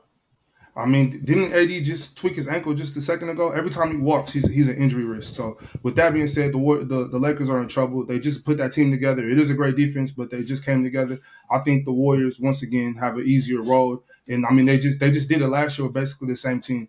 So I would definitely have to go with the Warriors in this one, just because, like I said, the road is just a lot easier for them than it is with the hurt Anthony Davis on the Lakers. Got you. All right, I just posted a poll. Y'all got a minute to chime in and let us know who you taking. Dub, is it fair to say that James, because I can appreciate the logic of him taking the team to the NBA championship in 2018. Is that part of the problem? Because we still look at James like that? Like, that was 5-6 years ago, and now he's not the same guy. So a guy throwing a team on his back and taking him to the championship, is it fair to say that those days for James are over? You could probably say that, but this team is much better, so he won't have to do that same. My bad. He won't have to do that same type of workload before, you know. So he has an AD, he has D-Lo, he has. By the way, Dub, you said when LeBron comes back, LeBron's back. They're 5-1 since he's come back, 5-0 since he's a starter. Talk to him, baby. Talk to him, baby. It was Bobby that just Ticket. You owe me a steak dinner ticket. Yeah, I disagree. When the Lakers beat the Bulls, I told you the Lakers were going to spank the Bulls. It's not over yet, but let me say this. It was Bobby that just debated Dub, right? Yeah. Bobby, you messed up, man. When Dub brought up the 2018 Cavs team, you should have told his ass to shreds. You should have told Dub that it's not your fault that LeBron James had to trade the whole half a team like he always do midway through the season. And then the guys he got were only look bad because everybody has to change their game to play for him. Jordan Clarkson, he leaves that team, becomes sixth man of the year. Now he's up to get $180 million, right? The other dude, Jeff Green, who was on that team, now he's been a great role player on every other team he's been on. So all these other dudes that he named on that team, Kevin Love, we already know what he was before he even got to LeBron James. You should have told up all that little stuff he said. You should have told that to shred. What happened to LeBron the last time? What happened to LeBron the last time he made it to the last time he traded everybody? He made it to the finals. So why were we gonna doubt that? No. I'm still saying you praising a dude that got to trade a whole half a team midway through the season because he ain't a leader like y'all say he is. Oh my God, it's a dark horse candidate, bro. Bob could have easily tore you up. Bob could have easily tore you up because they always say, "Oh, with Jordan Clarkson, he was trash." Yeah, he was trash with LeBron. As soon as he left LeBron, he became sixth man of the year. That wasn't the question, though. That wasn't the question. No. I thought you're forgetting LeBron is the most overhyped player of all time. That's right. Personally, I thought get him out of here. Fluent, get him out of here. That's my personal opinion, though. Ticket. I thought I thought I had him whooped already. What's up, Dubberino? Let's get it right. Let's get this rematch, man. I've been waiting for this. I went against my team for that. Yeah, I felt so. Bobby went against the team and still lost. I went against the Kings for that. I can't believe y'all. Donnie B with the next question for you guys in Super Chat. Old school versus modern era. Old school, you got Magic, Jordan, Bird, Barkley, Hakeem Olajuwon. Versus the modern era of Allen Iverson, Kobe Bryant, LeBron, Duncan, and Shaq. 7-game series. Who you got? Big fan of y'all. Dub, it's on you first. Can you show it? Can you pull it up and show it so we can see who you said? See it? It's right there. No, I don't see it. It's right there, Fluent. It's right there. You see it? Oh, it's not on my screen. Okay, my bad. That's fine. Go ahead. I don't see it. That's fine. Honestly, bro, I was gonna go with the old school because Allen Iverson could be the weakest link. But when you pair up Kobe Bryant, LeBron, Tim Duncan, Shaquille O'Neal, all of those guys are in the top 10 or top 10 conversations, man. It's kind of hard to bet against that. I understand the hate and distaste for Allen Iverson. I get that, a ball stopper, but I mean, they have a lot more people that they could use to attack on the old school than the new school, man. They could attack Magic Johnson. They could attack Charles Barkley. And the only person they could really attack on the other side is Allen Iverson. So I'm going to really side on the modern era rather than the old school era, especially with one of the most dominant centers in NBA history, one of the most dominant scorers in Kobe Bryant, one of the most dominant players in general in LeBron James, and the skill-wise of Tim Duncan, man. I mean, you just can't bet against that. The defense and the offense is there. So you Fluent? You got to go old school on this one because we always talk about spacing. You got AI, not a really good shooter. Bryant, okay. LeBron, no. Duncan, no. O'Neal, definitely not. Whereas with the old school, you got Larry Bird, and that alone will open things up. Olajuwon can shoot the 12, the 12, 16-footer. Olajuwon's defense, Jordan's defense. You got the best passer among those two teams, and Dub shied away from it. AI is the weakest link. So when you got the weakest link, that is a place where you can attack. You got better defenders, like I said, with Jordan and Olajuwon and Bird, again, underrated. They can get out in transition with Magic. So if we're playing these 5 in a 7 series, Jordan don't lose, right? You're taking Bryant over Jordan? No, he's the copycat. As Shaq himself said, Jordan is perfection. Kobe is the second one, right? The almost, the wannabe. So you've got better at point guard. You're better at shooting guard. You're pretty close. Bird and LeBron, you guys are going to be crazy and say when I say this, but Bird is close to. All right, Dub, it's on you. I like that. Hold on. Oh, go ahead. So yeah, the only guy that's really going to be spacing out for them is Larry Bird. Magic Johnson doesn't space the floor like that. Tim Duncan has a money mid-range game. Kobe has a money mid-range game. Yeah, Allen Iverson can shoot the mid-range. And the thing that you're forgetting is that everybody in my era played in an era where the spacing was at its worst. Old school, the spacing wasn't there, but they did have illegal defense to help them out with that. So LeBron knows how to handle a lack of spacing. Kobe Bryant definitely knows how to handle a lack of spacing. Tim Duncan, Shaq, they could get their own, and we've seen that. So I hear the point with spacing, but you just relying on Larry Bird to space the floor out for everybody and Hakeem, that's not enough for me, and that's not enough for a team. The modern era should beat these guys. We have 4 of the top 10 players of all time on one team, and who's dealt with space. You give me the same 2 minutes there, Ron. So again, AI, I've already mentioned, is the weakest link. Jordan over Kobe. Olajuwon already showed us that he can handle Shaq. He's a better offensive and defensive center than Shaquille O'Neal. So again, you've got better players at each position with the exception of small forward. You got better defenders, better passers. You talk about money mid-range. Jordan, Olajuwon, that's their bread and butter. With Bird shooting threes at a 40% clip, this team just has too much firepower on offense and on defense. No offense to Duncan and O'Neal, but they, depending on which years you're picking them, even at their best, they're a little bit slower footed than Olajuwon and Barkley. So they're going to get beat in the post, they're going to get beat on the fast break, and they're going to get beat in perimeter shooting and defense. There's just too many weapons. And again, Jordan didn't lose when it mattered most. Olajuwon didn't lose when it mattered most. Everybody on that new school team all did. All right, the poll is going up right now. GG's. Hakeem lost in 86, but yes, he did. That was Fluent. I love your argument right there. I was getting mad at you, Fluent, but you came through in the clutch with that Hakeem because Dub lied and said, "Oh well, the only guys on my team that could be attacked was what's his name? Nah, it was Magic. Nah, sorry." No, you you said the only guy on your team could be attacked with AI. No, sorry. Shaquille O'Neal could be attacked, and he was attacked when Hakeem Olajuwon demolished his ass in the NBA finals. Shaq was cooking him too. We've seen Olajuwon do Shaq. We've seen Olajuwon. That's Shaq's best. Facts. Fluent gave you a great analogy too, because also he left out the fact that you can attack Shaq in the pick and roll. He wasn't gonna come up. Not only that, to add to your point, Ticket. Not only that, but Dub, you don't give him Magic nearly enough credit for being the shooter in the mid range that he was. He might not have been. He was a lot better mid range shooter than you give him credit for. A lot better. Shout out to you, Dub, man. You won that one. They gonna strap. You can see the old head. Allen Iverson was there. I'm not gonna lie. The only reason you're winning this club is because everyone thinks it's new school. Because they agree with new school. They don't agree with your points, because my points were better. and we're not. Man, I think We lost lost the ball. We No, lost. once he hit him with the Olajuwon low, Olajuwon swept Shaq and destroyed Shaq. And it wasn't that version of Shaq that we were talking about. We were talking No, about but you're not what version you talking about? you're not hearing me either. You're not hearing me either. Hold on, but the other version of Shaq was an all-time great defender. Yeah, and Ron, next time it's around is 30 seconds. Don't be giving dudes 45 seconds.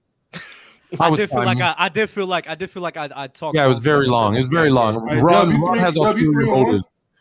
He remembers that deep depression you went into when I swept you, and he didn't want that to happen again. No depression. It was like a robbery. It was like a month of a deep depression. Hey, Fluent.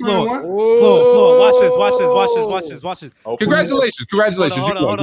You won. Who's mad now, Fluent? I'm not mad. Now you're more fluent. I guarantee you, I'm not going to go into a month depression. Hey, yo, I'm glad you came out of it, though. I am glad you came out of it. You came out of it. Now you're more fluent. Much more fluent. Shout out to them, man. They gave you Allen Iverson. You still pulled off the victory. I don't know why it was Allen Iverson. I don't know why Iverson was there either. Shout out to AI. All right, fellas. We got our open gym matchup. I'm here for this one. Dub, it's going to be on you first. And by the way, the scorecard right now is Dub has 3, Chill has 3, Ticket has 2, everybody else has 1. Some people have nothing. But let's go ahead and get into it. Divine with the super chat. They said elite perimeter defender or an elite roamer. Let's go, Dub.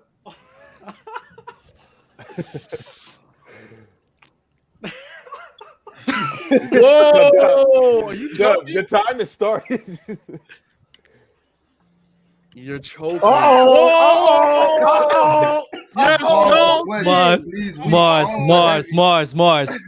If you know what the issue is, if I pick who everyone's gonna say, who they think is right.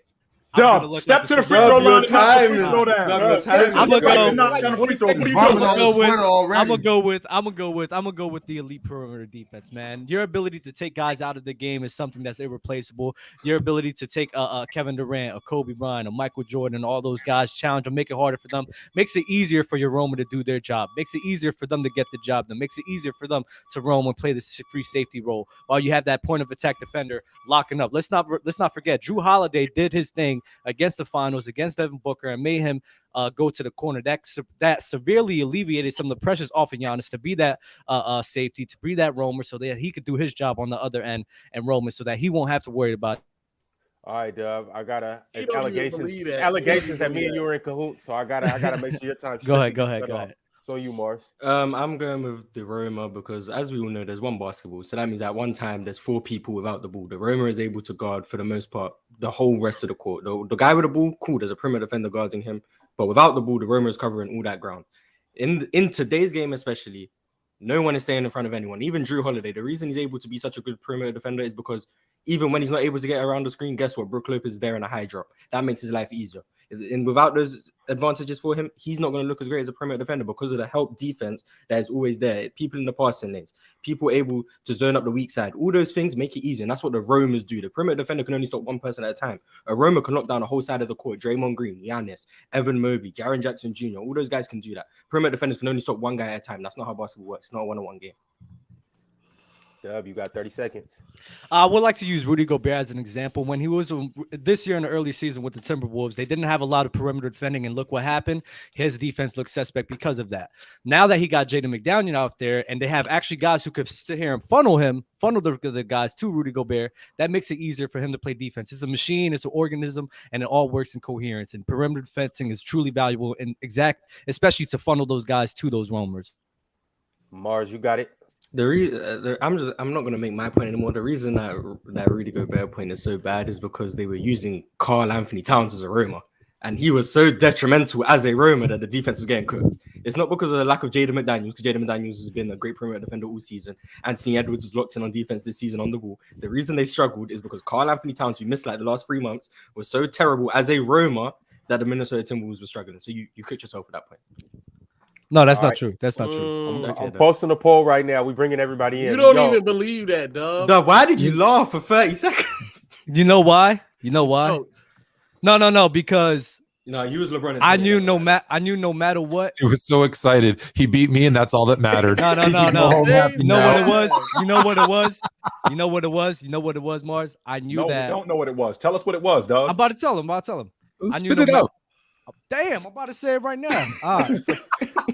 I knew no matter what, I was gonna lose that round. So I was like, nah, you could have won that round. More bias, right? There was no. It wasn't the bias. It's because the topic. Because Marz, I did think about saying the roaming because I knew everybody would have ate that shit up. But I was like, if I say that after a month of just talk about a guard. Yo, Dale, you here? You here, Dale? Bro, I couldn't do it. Yes, sir. You couldn't go against yourself. I respect that. I had to do that for Magic and Tim Duncan. I had Magic over Duncan, but then Fluent just. But the chat would have picked up on it. They were like, "Oh, just last week you was talking about perimeter defending. So why are you switching up now?" I mean, you're able to go against what you believe just to make an argument. I do that all the time. Nah, bro. Nah, I can't do that. I do that all the time. 100%. I can't do that. I did a whole episode with Chill where I did the opposite. Remember that episode? That was crazy. I do remember that. All right, here we go. Mr. Assman with the super chat. Better score, KD or Kobe? It's a tough one. It's tough. Not for Dell. I'm going with Kobe Bryant. I think the array of moves he had playing in the most physical and difficult defensive era of all time. We know his game always translated to the postseason. There was never any worries about whether or not he could get a shot off in the postseason or whether or not teams could slow him down. When we look at his efficiency, here go the numbers. When we look at his efficiency, it always translated to the postseason. There was never a time where you see his regular season efficiency clearly deteriorate in the postseason. Physical defenses never threw him off. And we look at KD with Golden State when he had the all-time greatest pace and when teams could load up on Steph Curry. Kevin Durant looked great, but Kobe Bryant from the moment he entered his prime in 2001 to the moment he left his prime in, I would say 2010, 2013, whenever you want to go, he always performed well in the playoffs whenever he was healthy. Kevin Durant, you can't say the same thing. 2013, you got the Memphis Grizzlies. 2016, you got the Dallas Mavericks and the Golden State Warriors. You don't really have those issues with Kobe Bryant. The best argument you have is when he goes against all-time great defenses like the Detroit Pistons. I know Kevin Durant can't handle the physicality as well as Kobe could, and his score in Arsenal just wasn't as deep as Kobe Bryant was. Cool. Dale, who are you taking and why? I'm taking KD. The matter of scoring the basketball for Marz and my man Low. Y'all go with this efficiency thing, and Kevin Durant could play with anyone on the basketball court. You could put me, Marz, Low, Fluent, and they will load up on him, and he'll find a way to get his baskets. No matter where you plug him in, he'll be able to get his baskets. He's a great offensive player. I think people try to demonize him, but talking about going with the Warriors and people loading up with Steph and doing all this stuff, I actually went back and watched some of those games. The load up. It's really a myth. Like out of 3 of those games, it's like a clear myth. Kevin Durant scores the basketball. His career didn't start when he got to Golden State Warriors. Before then, he was an MVP of the league. He was a great 4-time scoring champion of the league. In terms of scoring the basketball, Kevin Durant is top 2. That top 3 is scoring the basketball that we've seen. Got you, Marz. You got 30 seconds. While I won't argue with Kevin Durant being top 3, that's fine. Kobe will be ahead of him on that list. Kobe Bryant had a superior post game. In my opinion, you could argue it a superior mid-range game in the amount of ways he could get it off. Kevin Durant is a bit more one-dimensional. I know it goes in a whole lot, and I'm not going to hold that against him. But in the playoffs, when teams can load up on what you want to get to, especially that hezzy pull-up, Kevin Durant gets stopped. Boston Celtics last year, Dallas Mavericks. When teams can load up and get into his driving lanes, he struggles. Kobe Bryant never had those same issues, in my opinion, and that's why I'll take him. Yes, he was less efficient. It was also a less efficient time, and it always translated to the postseason. Kevin Durant had more drops in the postseason than Kobe Bryant, and that's why I'm going to favor him. The more drops that you're negating to, you've brought this up before. I think the drop is percentage-wise is not that the margin is not that big that you are saying it. So it sounds good in argument, but it's probably 1 to 2% of the drop. He averaged 30 points at 23 years in the finals against the Miami Heat with LeBron James and all those players who great physical defense and all that stuff with great field goal percentage, and all this translating word. He averaged more than 25 or 26. Even last year, based on the percentage-wise that you grade, he still averaged 26 points. So the matter of scoring the basketball, he is a better scorer than Kobe Bryant. All right, chat. I'm putting up the poll right now. Y'all let me know who won. Marz, you be taking my arguments, bro. You really want to be like me, boy. Okay, buddy. You really want to be like me. It's cool. Hey, they're saying it's 2 clones up here. They're saying Marz is a clone, and they're saying it's a Ticket clone up here. Yo, Marz, I don't appreciate you trying to look at Marz. Hey, look, hold on. Hold on. You ain't see that? Hey, Ron, he put his head up. He's like, hey, Ron. Did Del say the field goal percentage? Did he say the field goal percentage wasn't that big? Hey, look, I've been. I don't know about. Hold on, this man got Kobe tattooed in his head. Oh, wait, you said what? What you said? Fluent. Oh, okay. You said KD's. What were you saying? Their field goal percentage doesn't drop? It is nasty. No, Marz said it drops in the playoffs. Like it goes from 50 to like 39. No, it's 50 to 47, but Kobe's does go up. I know. It goes from what 45 to 47. Who? Well, Kobe's goes up by like 0.1, and Kevin Durant's goes down 3%. Yeah, I but thought his someone said it was a big difference. 6% to KD's 47%. Yeah, but I never said anything about field goal percentage, but that's right. But it's not a big difference. You say it drops like it's from. Oh yeah. Okay. Well, is the poll done, Ron? Just so I can. Yeah. Okay. So we'll do this. I think we got, what is this? 2011, it only dropped by 0.5. 2012, it went up by 3%. Oh, 2013 down by 6. 2014 down by 5. 2016 down by 8. Down to where? Oh, so he was 9% above league average in 2016. He then went to 1.9% above league average. So that's an 8% drop.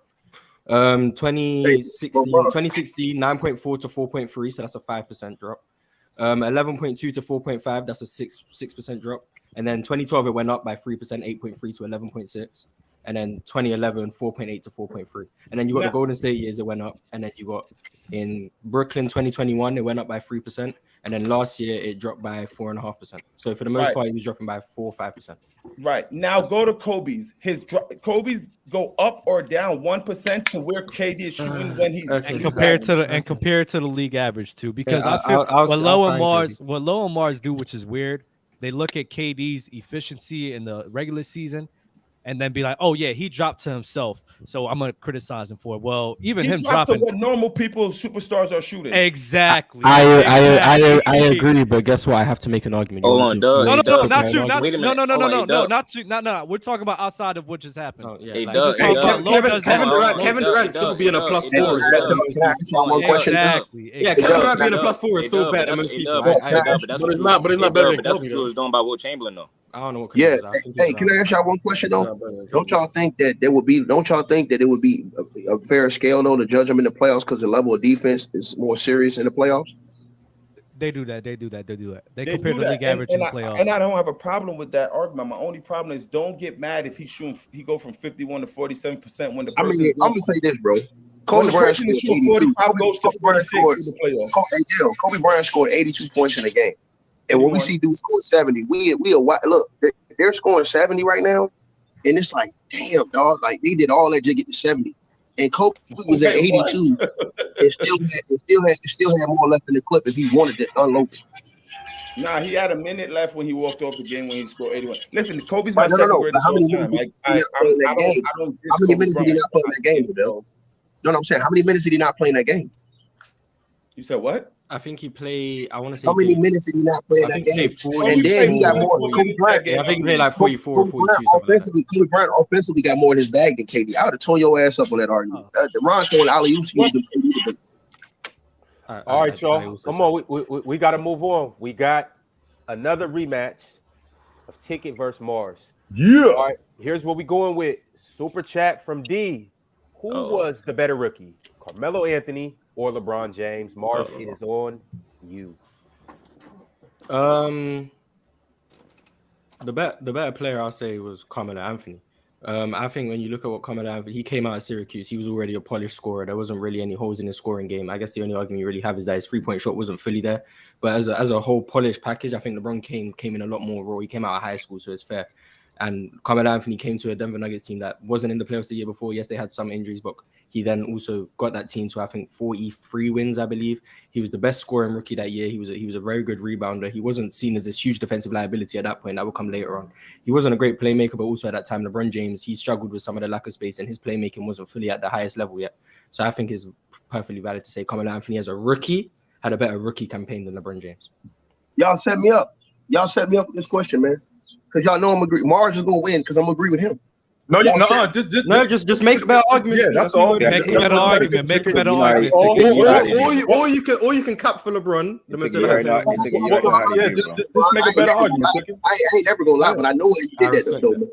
Y'all trying to set me up, so I had to do something, say something for LeBron James, and then I had to go against my principles, right? Which was lie. But to tell the truth, man, the bottom line is Carmelo Anthony was a better scorer. He was a better basketball player at that time. Carmelo Anthony had led the team in Syracuse to win a national champion as a freshman. Then he went to the NBA. His game was more polished, had a better post game, had a better face-up game, had a better pull-up game, had a better off-the-dribble game. And then offensively, Carmelo Anthony really didn't have many weaknesses, and he was a way better free throw shooter than LeBron James as well. So in those type of situations, when you put him on the free throw line, when the game was on the line, when the game was in balance, Carmelo Anthony went to a tougher conference. Somebody got an echo. I can't hear myself. Is it going? Y'all hear that? Yeah. All right, it's gone now. Okay. Man, I got cut off for a second. Anyways, though, so Carmelo Anthony, like I said, when you look at that first year as his rookie season, Carmelo Anthony coming into the NBA, man, him and LeBron James both had the same record. And as far as him being an offensive genius as he was, Carmelo Anthony's offensive game allowed his teammates to be able to do more as well, because they allowed them to be able to play more freer with Carmelo on the court, not him being the number one facilitator offensively. All right, Ticket, got to cut your time. It's on you, Marz. I think a huge talking point for Carmelo Anthony is the fact that, like I said, that team won 43 games with Carmelo as a rookie, and they won 17 the year before. That's a big talking point for Carmelo Anthony. I do think his scoring game, as we saw in Syracuse and in the NBA, was extremely polished. He had the face-up game, he had the post game, he had the mid-range game. He was able to get to the basket, and truth be told, his playmaking wasn't. He was a solid passer as a rookie. His willingness to pass was questionable. He could make solid passes and reads, and I think when we look at what LeBron James was able to do, I think people look at him with rose-tinted glasses because we know what he became. When you look at him solely as a rookie, his physicality wasn't fully there yet. He was relying a lot on speed, athleticism, and a lot less raw skill that I think Carmelo had at that time.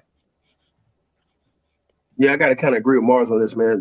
If he get the win, I understand it. I mean, we both got good arguments. I mean, Carmelo Anthony was underrated athletically too. Coming into the NBA, he could finish above the rim. He could finish at the basket. He was a bear inside the post. A lot of guys didn't have that polish of a game when Carmelo came in the league. So when Carmelo came in the league compared to LeBron James was more raw, more athletic, really didn't have a post-up game, didn't have a jump shot, didn't have fadeaways, didn't have a pull-up game off the dribble that was very consistent. Carmelo Anthony had that to his game. And really, it was a detriment to him because Carmelo Anthony was more so of a scoring assassin, but he liked the things that guys like Kobe Bryant and those guys had, which put them on a different level, which was just that was inside your chest. All right, fellas, Ticket, I'm going to let you keep going. I'm just letting them know we putting up the poll right now, bringing everybody in. So we already know, man. Like I said, I agree with my boy Marz. Marz took the argument. Y'all made y'all nasty, bro. Y'all know I ain't going to rock with LeBron. So that's Marz, I'm not gonna lie. That's like a tie. Marz came in here. I don't think there should be questions where we're allowed to agree because it defeats the point of a debate. Yeah, that's what I thought from the jump. Y'all want to run it back? 145 second round. I think we need a question where we disagree. 145 second round. This one, I mean, this one's an open-ended question. Hey, hold on, Ron. Hold on before you go. I want y'all to see something, Ron. Now you see what that poll said, right? What it said? That poll said Marz won by a landslide, right? Now I'm gonna say this one more time. Even though you agree with him. No. Listen to what I'm saying, though. Right? And this is what I'm saying. So when y'all get on me when I talk about LeBron James when he came in the league, right now you guys are voting for Marz because you don't like me. Because if Marz would have said LeBron James, y'all would have voted for Marz and not voted for me. So I'm just laying a smack down on you Rudy Pools that come in here and you cap because you don't like, but you don't have to like me. You understand what I'm saying? Because God love me, baby. Now let's go, Ron. All right, let's do it. The guy with the super chat said best coach for Giannis. Marz, you got 45 seconds. Best coach in my opinion for Giannis would probably be I think it would be Eric Spoelstra. I think the way Eric Spoelstra runs his offense, the defense will be immaculate with Giannis there. He always loves to utilize his guys who are great defenders off the ball. He has excellent pick and roll coverages. He always knows how to adjust for teams. And then offensively, Eric Spoelstra knows that he doesn't always put the ball in his best player's hands. He knows that Giannis will be better utilized off the ball. He'll use him in a lot more dribble handles. He'll use him in a lot more pick and roll. And that will really open up Giannis's offensive game. Eric Spoelstra has shown that he can coach in the playoffs more than Coach Bud, in my opinion. I think if we look at what Giannis brings to the table and how Eric Spoelstra coaches, it's a match made in heaven. Go ahead, Ticket. It's on me now? Yes, sir. All right, so the best coach for Giannis Antetokounmpo would have been Greg Popovich. The reason why is because Greg Popovich played a style that spread the flow out, had a lot of shooters. He would have been able to utilize Giannis' skills to penetrate and kick the guys. And also, Greg Popovich would have been a way better option than Budenholzer is now because Greg Popovich would have made it easier for Giannis to score using back screens and other opportunities to get him closer under the basket where he had easier opportunities to score the basketball. And then Greg Popovich would have schemed against teams who would try to put a wall against Giannis because what he would have did was he wouldn't have put Giannis at the top of the key. He would have put Giannis for other positions closer to the basket. Therefore, it makes it more difficult for the defense to collapse on Giannis and build a wall because you're already close to the basket. And then it would have been harder for teams to bow down on Giannis because Greg Popovich always had shooters. All right. I got to cut your time. 45 seconds. Best coach for Giannis. I'm putting the poll up right now. Y'all let me know who won. Bringing everybody in. Yo, Low, you're next.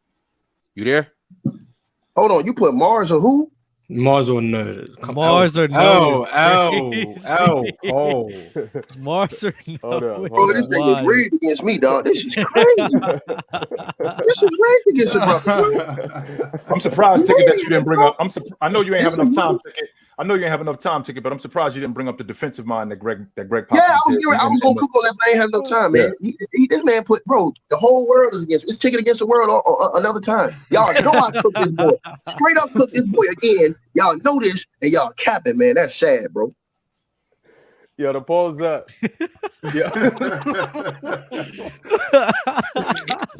Bro, you nasty, man. Bro, you nasty, bro. Bro, you get nasty at night. You know that? Yo, Ticket. That man put no. That put no. I'm not gonna forget that. Bro, that's crazy. Yo, Lo, you next. Marz getting packed up right now. By no. Hey, Ron, you a goat for this shit. You gave the crowd what they want. That man said Marz or no. He said Marz or no. The legend of winning. Like the best coach for Giannis is Mike Brown, though. Hey, chill. We in the same tier right now, man. Bring that boy to sack. Nah, I cooked him with the Greg Popovich. Once he went that way, I said, "Oh, he done." Chilltown, no, I was rubbing my hands like Birdman when he said that. Yeah, I did forget Pop. I'm not even gonna lie. I just forgot. Pop would have had Giannis. Did you think it was current? Did you think it was current, Marz? Yeah, I wasn't thinking of like.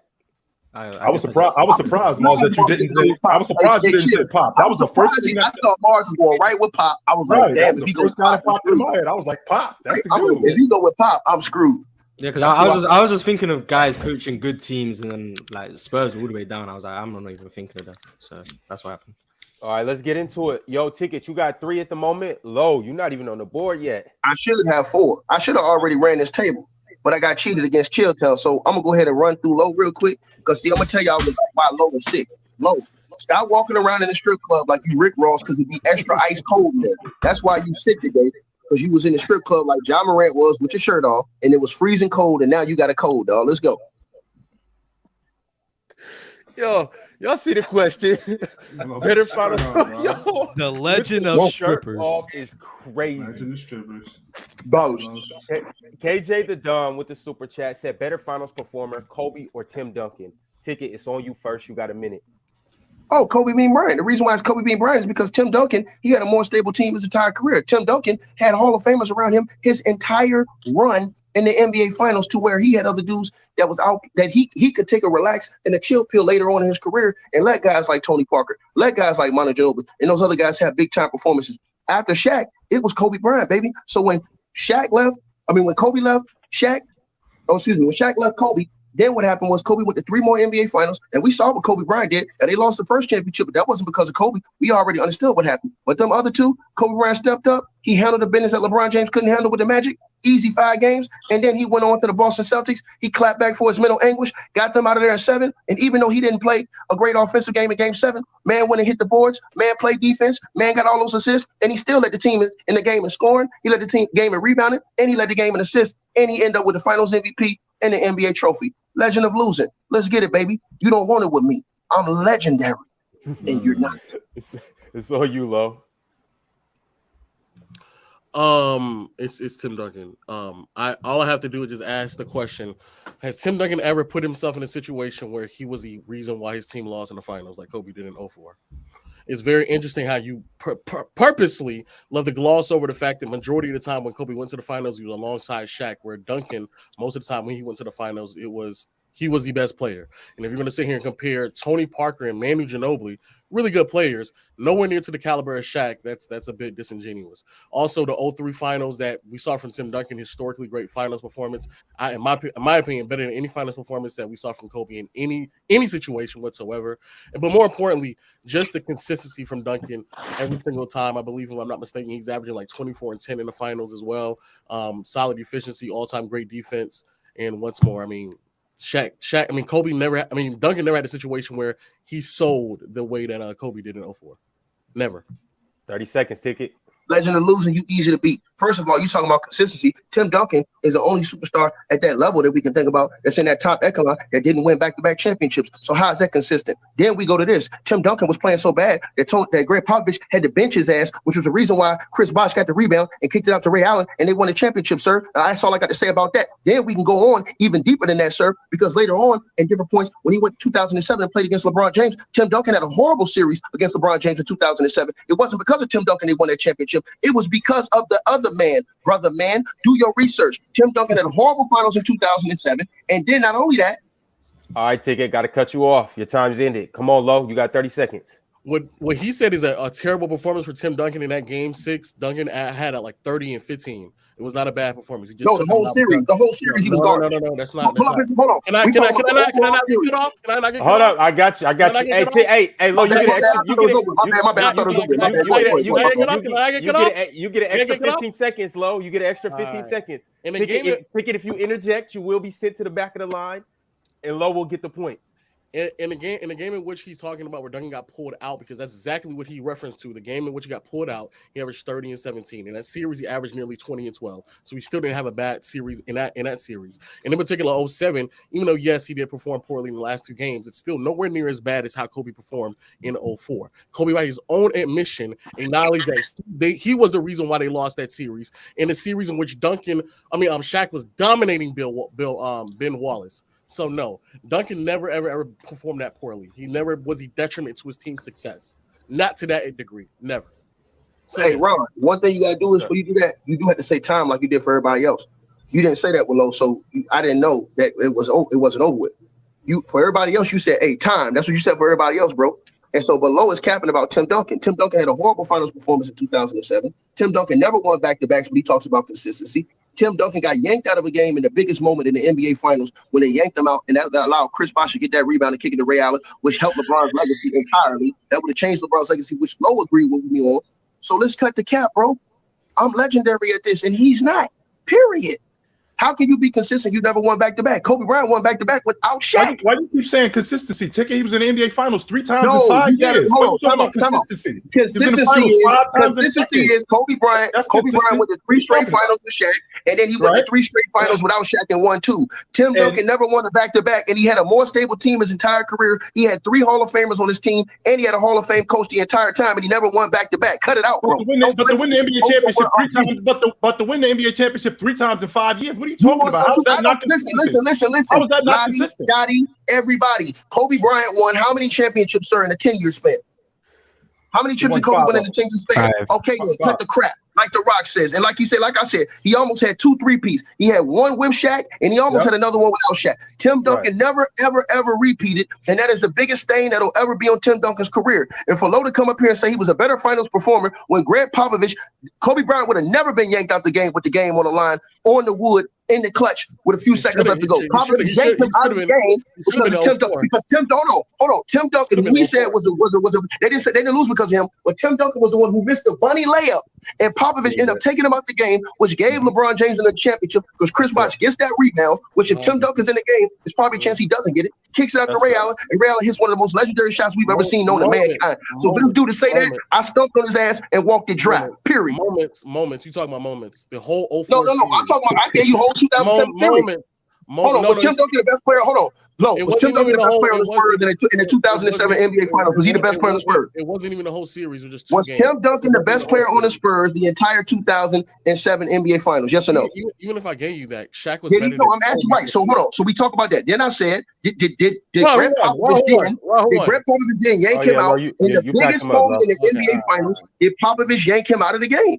Yes. No, sir. You got cooked. Like to Deal with it. I seen some super chats, and we should all know. Do you have Basketball Reference next to you?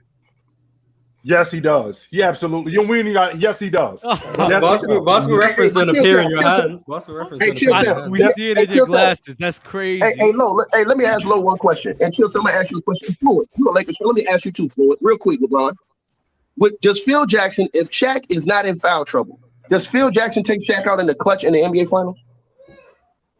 No, that's why he fouled out of game 4. Right. I'm saying. Fluent, please answer that question. Does Phil Jackson take Shaquille O'Neal out of a game in the NBA Finals if he's not in foul trouble? If he doesn't have 6 fouls, does he take him out of the game in the clutch with the series on the line? Does he take Kobe Bryant out of the game in the clutch with the series on the line? No. Low, you're done, dog. DOA. It's easy work. Ron, who I got next? Ron, who won? Low. Ticket, you lost. Yeah, Ticket, Low won. I lost.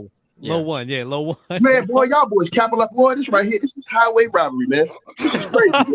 Y'all hate me so much. It's cool because everybody gonna watch this and they gonna know I got cheated.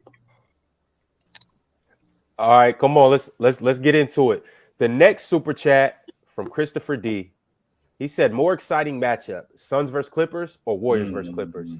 Low, it's on you. You got a minute. I'm gonna say Warriors versus Clippers. I think both teams are in my opinion, they match up. They have different matchups to their liking.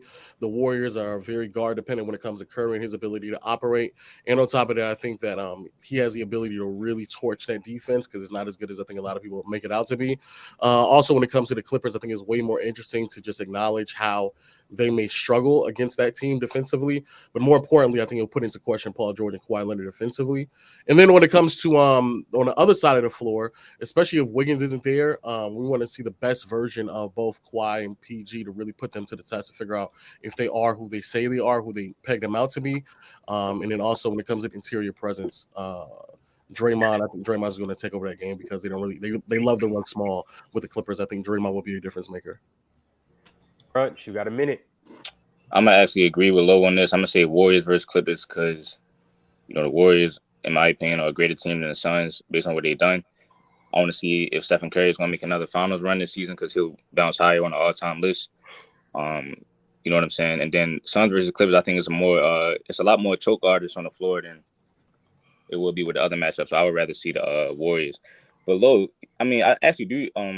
I got a challenge you said about Draymond taking over a game, and that would be a difference maker because the only time I seen him take over a game, they lost a game. So I don't know how much of a difference a difference Draymond being that good in the game would be in that matchup if it never really happened in his career. But you know what I'm saying? I do agree with you though. The Warriors would be a way better series to watch. I can get a quick 30-second rebuttal. Yeah, you got it. The reason why you don't understand is because you just don't watch basketball. You're a casual. When it comes to Draymond, he's going to impact the game in ways in which it won't show up in the box score, which is something that you rely on heavily when you make your arguments. To say that he's also never done this, I please want you to reference back to the 2016 postseason run where he took over multiple series, in particular the Game 7 in the finals. So to say that you've never seen it, for the most part, you just don't watch basketball. That's why you make takes like that. Yeah, I can't wait for this. I'm so glad you said that. First of all, I said if he takes over a game, it's not really going to make a difference because the only time that he took over a game was Game 7. That's the game I was talking about, but they lost, so it didn't make a difference. He didn't take over a game any other time because if you're not doing anything on the basketball, you're not taking over a game. I'm not talking about his great role player. Somebody got noise in the background. I'm not talking about him being a great role player like he is all of the time. I know, like I watch Draymond. I know that he's a great role player and he does things that don't show up in the box score. But if you're not doing anything that shows up in the box score, you're not taking over a game. The only time I seen him take over a game, it didn't make a difference. That was my point. I love how you completely removed the first 2 series in that postseason run where he took over. All right, y'all. I'm putting up the poll now. You just completely ignored that part, but it's cool. It's cool. Yeah, he was averaging like 20 and 10 and like 6 assists in that entire first 2 rounds without Steph Curry. But I love how you ignored that. Sad, man. Y'all I love how you ignored that, man. I love how you ignored that. I'm not ignoring that though. Wait, so they're not going again? That's not because they could have won them series because they could have won them series without Draymond. Is all I'm saying to you. How could they have won without Draymond and Curry? They could have not. They have not could beat Oklahoma. They could not have won those series. What's up? Hey, Ron, you could have asked the whole panel. Crunchy wouldn't even had it. Crunch wouldn't even had to deal with them. You could have asked the whole panel. They'd have all told you I cooked low ass. Everybody on this panel know I cooked low after that last debate. That's sad, bro. I'm surprised nobody picked the Suns. Who would know? And that's why I'm I thought they were gonna go again because they had the same answer. Which is what y'all two did with you and Ticket. Yeah. Even though they should go again because they both agree on, but they both agree on this, so they should go again. All right, 45 so seconds. from here on out, I'm gonna ask if you agree. If you guys both agree with the same thing, then we're just not gonna do that question. Yeah. Chill, Duck, and Marz.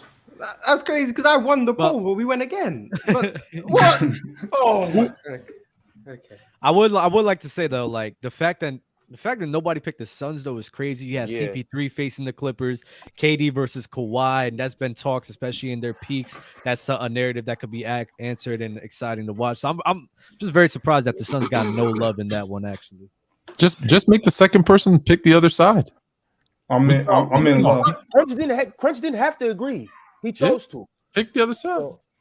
Why would I say something? Hold on. Why would I say something I don't believe though? Well, I mean, show you're a good debater. It's a debate show, but at the same time, I can't debate something.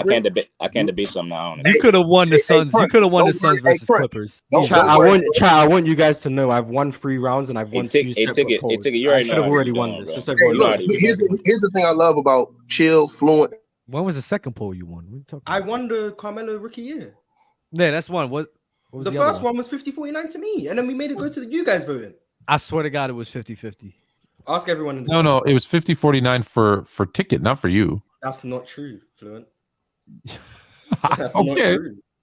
You want to debate it? We're gonna need. When this goes up as a video, we'll have live. Low up there got basketball reference right in front of him. I got my brain. Period. Hey, Ron, I thought you said if we agreed, we was gonna run it back. That was not the rules. You just said that. I've already won 5. If you agree, you just said if you agree, I've already won 5. I've won. Nah. Yeah, but 250 is only like 100. You got it. It's only like 125 pounds. It's not worth it for you. Yeah, I get it. We need the extended video. It's cool. Hey, Ron, you just said that just now, though. Nah. It's fine. All right, cool. We're gonna watch it. If you guys choose the same thing, you got to articulate a better point. But you just said that we're gonna choose another question. Hey, Crunch. You could have easily chose the Suns and made a better argument than that. Hey, Ron, I don't think you understand what I'm saying. You just said that if we agree, we're going to change the question. All right, bro. Hey, the poll chose Marz. All right, John. Or chose Low. The poll also chose me, but... Yeah. All right, here we go. Low down, back again. Oh, man. All right. I got one for you guys. Which Heat team got more favorable calls in the finals? The 2006 Heat or the 2012 Heat? That is a crazy.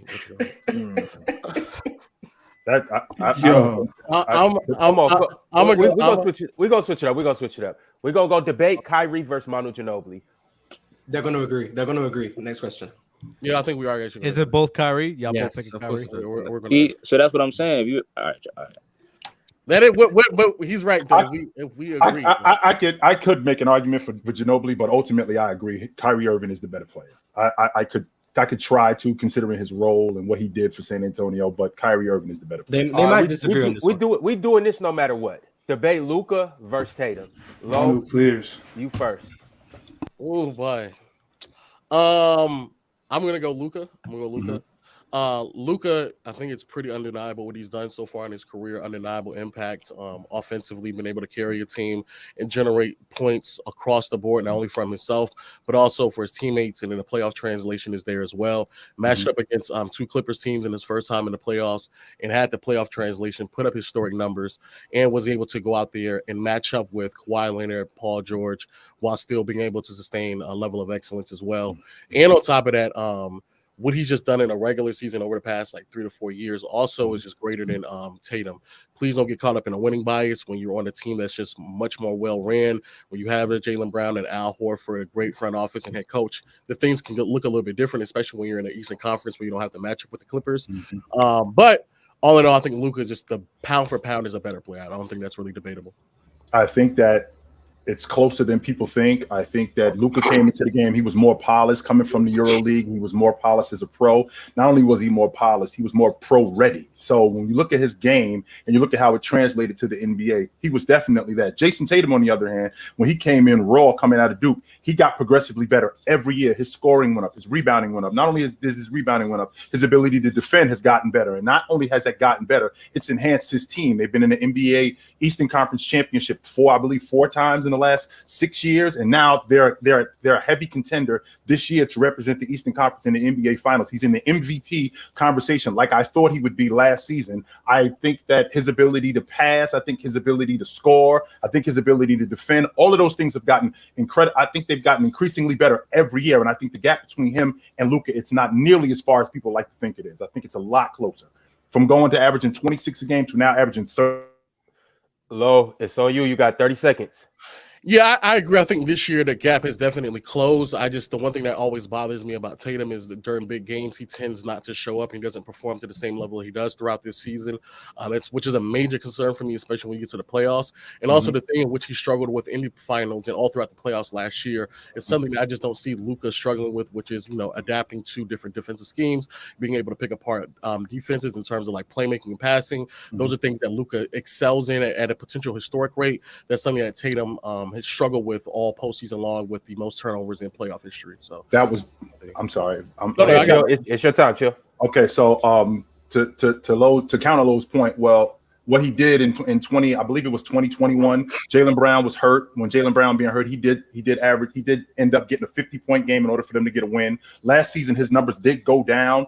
But he did show up in big moments. In fact, in the Milwaukee series, they were facing an elimination game. He goes on the road and puts 46 on them in order for them to win that game. Same thing happened in the Eastern Conference Championship in Game 7. In order for them to win that game, Jason Tatum, I believe he goes 28 or 29 in that game in order for them to win that game. Now, all right, chat. I am posting a poll right now. I'm gonna bring everybody in. He has been inconsistent, but I believe that these are the growing pains of becoming a great player. And again, I just don't think that the gap between Luka and Tatum is as far as a lot of people think it is. Chill also believes it's Luka. He doesn't think that it's Tatum. He just thinks that a gap is closer, right? I think it's Luka. I just think that I think it's a lot closer, no doubt about that. I don't think that it's a complete wash. I don't think that it's something. That's why I made an argument for Jason Tatum. Yeah.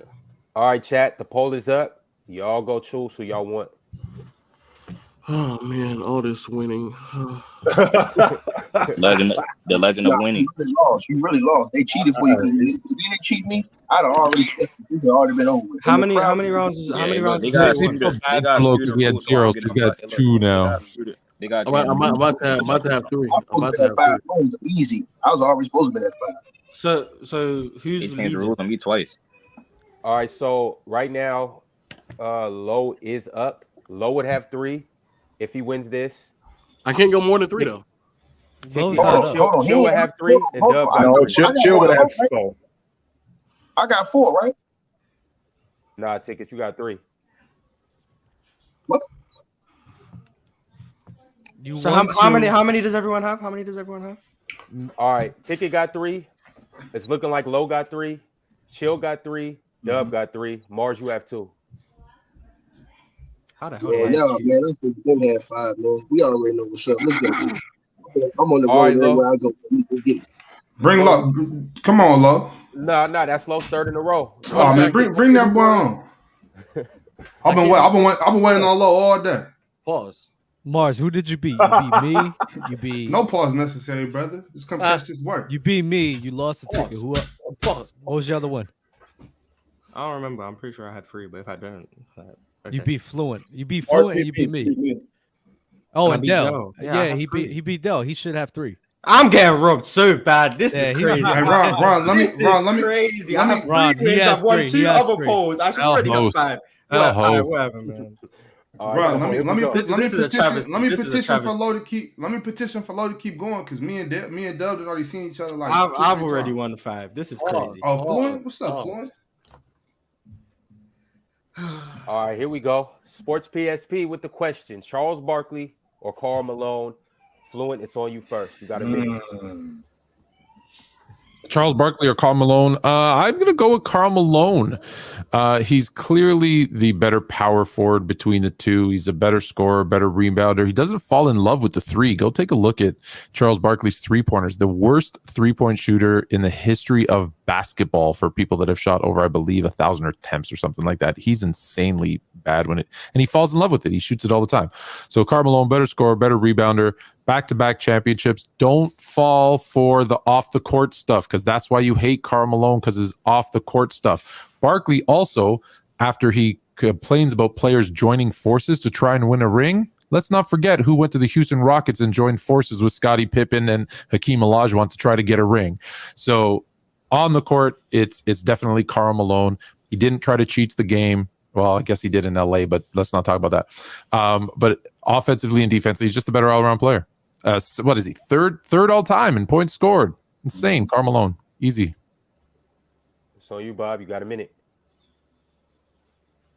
Yo, you muted. Gotta disagree with that, Fluent. You bring up Charles Barkley going to Houston when everybody was Scotty's back was broken. Then you want us to forget about Karl Malone going to the Lakers. I don't think that's fair at all. Also, we all saw what happened when they went to the on the Dream Team when they were in Barcelona, and everybody was talking about Karl Malone was the best power forward. Charles Barkley proved that wrong in that in the head-to-head matchup when the gyms were closed. Everybody talks about it. It's pretty much documented. And we cannot ignore Karl Malone's off-the-court activities as much as we would like to. You know what I'm saying? Not a good look. Charles Barkley was actually able to do a little more on the court than Karl Malone was able to do, as well as everything that Karl Malone could do. So that has made him a little more versatile, especially on the offensive end. I would say that gives Charles Barkley the edge, in my opinion. Fluent, you got 30 seconds. Yeah, bringing up the Dream Team is hilarious, because half the guys, including Jordan, didn't even play their best. They didn't even try because it was so easy. So that point doesn't even matter. You got to look at the longevity is Malone. The scoring is Malone. The rebounding is Malone. The defense is Malone. We're talking about on the court. See, that's why guys like you try to mucky it up and talk about the off the court stuff where he was a disgusting human being. No, we're talking about on the court. And on the court, Karl Malone is the clear-cut better player than Charles Barkley.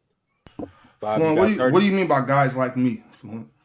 Well, you just brought it up, so you bring that up. Bob, your 30 seconds has started. Okay, for sure. Yeah, I mean, we have to bring up the Dream Team. I mean, that was some of the best basketball available, and to say that guys weren't trying, I think is laughable. Fluent. I hate that sentiment where you got players that are all together, we're this high as far as caliber of player goes, and we're just not out here trying. I don't agree with that sentiment at all. Yeah, and that is true stat wise that Karl Malone looks a little better, but L basketball. All right, y'all. I'm posting a poll right now. If they were trying on the Dream Team, the best player wouldn't have been Barkley, would have been Jordan. So you know that the players weren't trying. They were pushing a narrative because Barkley was angry and wanted to beat up on those damn teams. Do you see what he did to Angola? Come on, man. They were trying to take it easy on those dudes. Big win, Fluent. And I'm still mad at I love Bob. Out of that bar.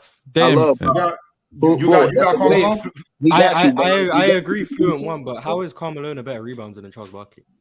Because I said so. That's why. Okay. No, I think he got into the defense. I think once he said, I agree. I agree with Karl Malone. Yeah. I agree. I just didn't agree with the rebounding bit. That was weird. The defense and the 3-point shooting, that kind of did it for me. No, you know what? But people underestimate how much Barkley was shooting those three. Like he fell in love. He loved shooting. He used to be chucking for was Karl Malone really a better rebounder than Charles Barkley though? No, he wasn't. Probably Barkley. The mound round of rebound, and I'm a big Malone guy, but I mean, I would give the edge. I think the defense overall, Malone was he was a better defense. He was definitely a better defender. He was definitely a better defender than Charles Barkley. But I will tell you guys this. I will tell you guys this. O.J. Simpson is one of the worst human beings that I've ever laid eyes on in my whole life. Not only did he kill his ex-wife, he killed her boyfriend too. But what I cannot discount, not only did he kill his ex-wife, he killed her boyfriend too. But I cannot discount the fact that the dude ran for 2,000 yards in a 14-game season. I can't discount that. You got Karl Malone is getting discounted. I disagree with you. You gotta let the poll go. You gotta let the poll go a little longer, Ron. That's crazy. Yeah, hey, Fluent. I don't see the poll. What happened? No way. It was bro, no way. 52-47. We only got a minute. We can't let the poll All run right. forever. Mm. All right, When I win, yo, of course. Marz. I don't want to cheat you. Do you have 3? Does everybody up here agree? Marz has 3. No, Marz has 3. Yes, Marz he does. Marz actually has 4, but he has 3. Tone, which one is it? Does he have 3 or 4? You can't actually have 3 and have 4. Which one is it? But he won, I have 3 he won a officially. 4th one. Hold on, he won a 4th one, but he agreed to redo it. It was actually his idea, so he has 3. Yes. Yeah. So how you gonna complain about something that's your own idea? No, see, Dub, I'm not complaining that I redid it because I agree. If you and how is Marz? No, it's not. It shouldn't be me up, is it? But I disagree with the fact that Low and Crunch didn't have to redo it. Because if they didn't have to redo it, then my redo it should have happened. Hey, Low, what are you doing? How is Ron giving you this favorable treatment? Because I need some of that. Yeah, Low, if me and Ticket did a redo, Low and Crunch should have done a redo because I agreed to do a redo thinking every time. Yeah, that's what I'm saying. That's what I'm saying because otherwise I would have just stuck with the fact that I won. Like, come on. All right. I have 27 minutes. Fluent Junior's got baseball. I got 27 minutes. Let's go. Wait. Why is Marz it should be me, Ron. yeah, it shouldn't be me. I don't think It should be me or Dell. I go after Dub. How is it? 100%. I think I go after Dell as well. I lost to Marz, and then Marz. You got 4 times. Dell's gone twice. Is Yeah, it? it should be Dell. Let Dell go. It should be Let Dell. Dell go. Let Dell go. Let Dell go then. All right, we got Dell Dub, then Marz. Okay. Yeah, that's better. Dell is up. Here we go. They're going to agree on the question that you just pull up, by the way. I didn't see It was Kobe or Bill Russell. We're not doing that. We're not Kobe doing or that. No, just Leaf don't forget, I can't see. So you got to tell me. All time. I didn't hear you say it again. Marcus Aldridge or Kevin Love all time. It's on you, Fluent. Oh, that's Kevin Love. That's Kevin Love. Kevin Love. I agree. You agree? There you go. All right, come on. We're going to the next question. Coach Pop or Phil Jackson?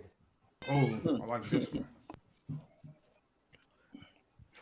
I go Phil Jackson. You got Pop or Phil? Make your point, Tone. Well, no, just because if it's the same. I honestly was this what I wanted to do. I was gonna just pick whatever you pick. So you go Phil. Okay. Yeah. So this. All right. So I'll go Phil. I'll go Phil Jackson. Phil Jackson is the better overall coach because he identified he won in many places. So he didn't just win in the NBA. Phil Jackson won in kind of the minor leagues. That's how he got the opportunity to be that assistant in Chicago. And when he took over for Doug Collins, he was smart enough to say, hey, Doug Collins' philosophy was give the ball to Mike and get the F out of the way.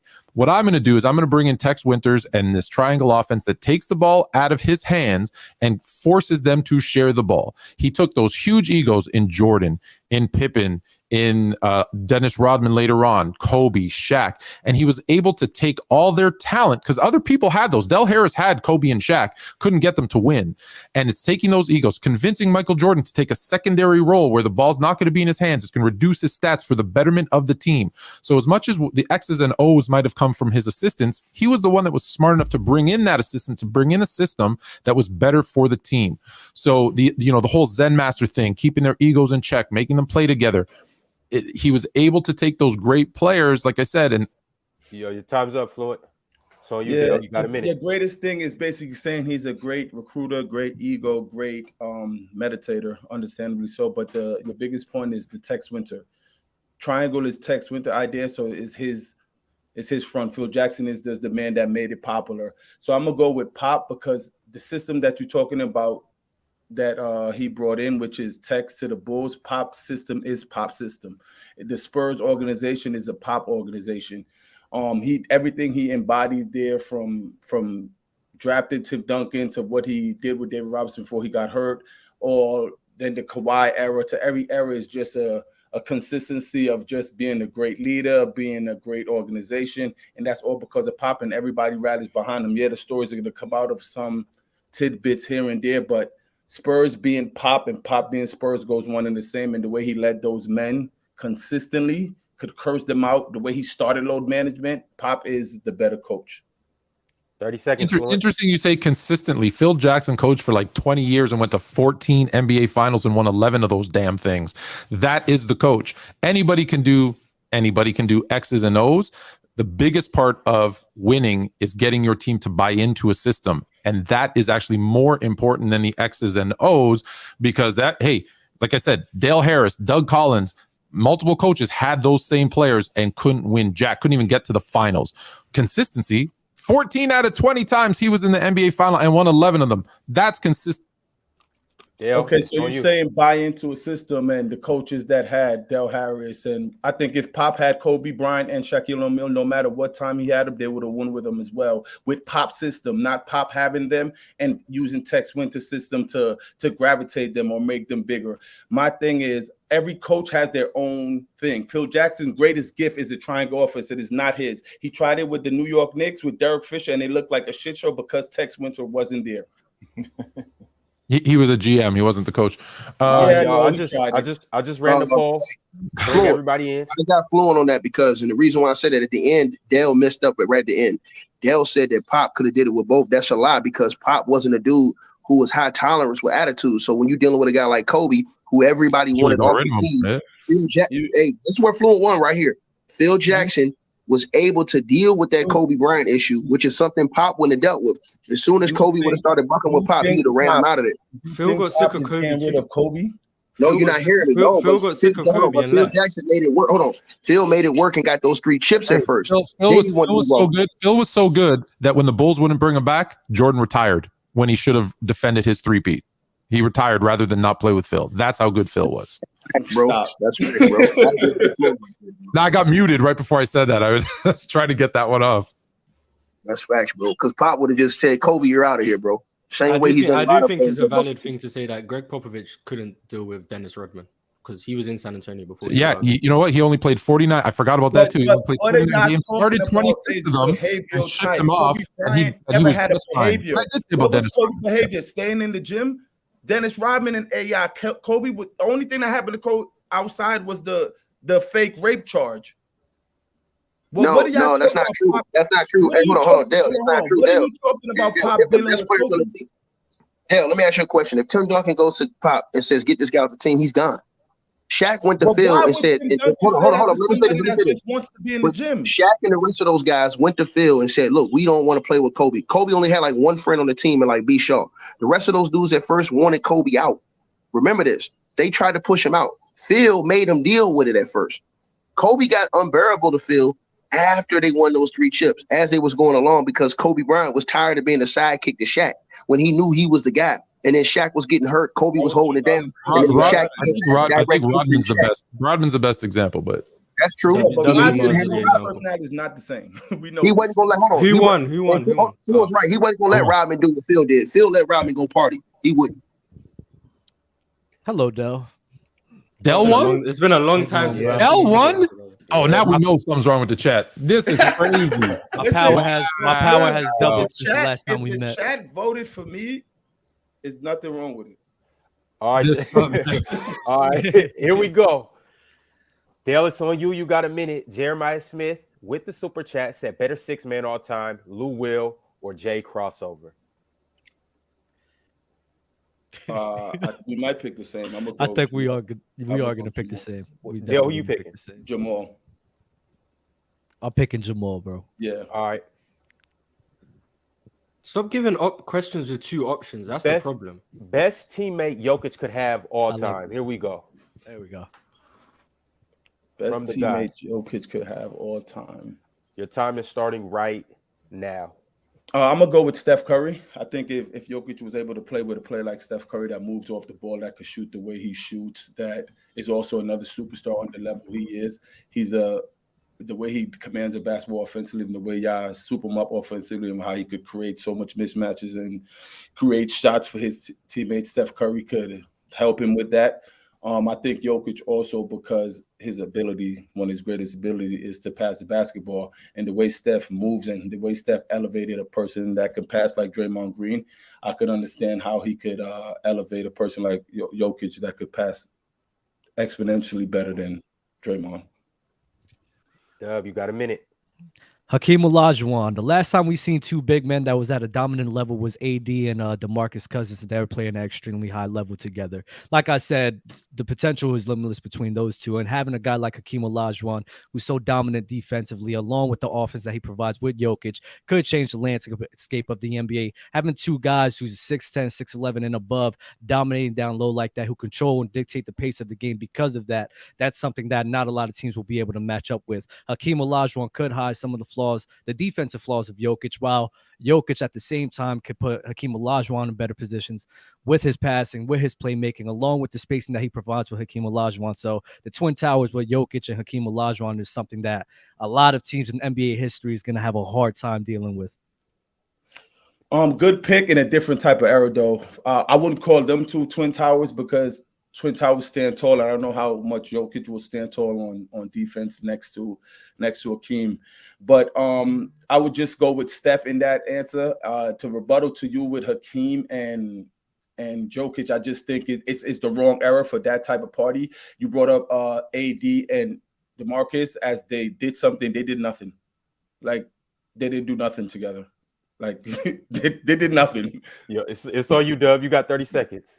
We weren't able to see their potential because of injuries, but like I said, that potential was limitless. This is why I opened up with the potential aspect. When they did play with each other, they were playing very well. Boogie and AD was dominating on both sides of the ball. And Stephen Curry and Jokic ain't going to have the defense that Hakeem could bring to that team. They would get picked apart defensively. Now you have two defensive liabilities on the court with Jokic and Stephen Curry, and that's not a good look for any team. So Hakeem Olajuwon evens out that offense and brings in the defense.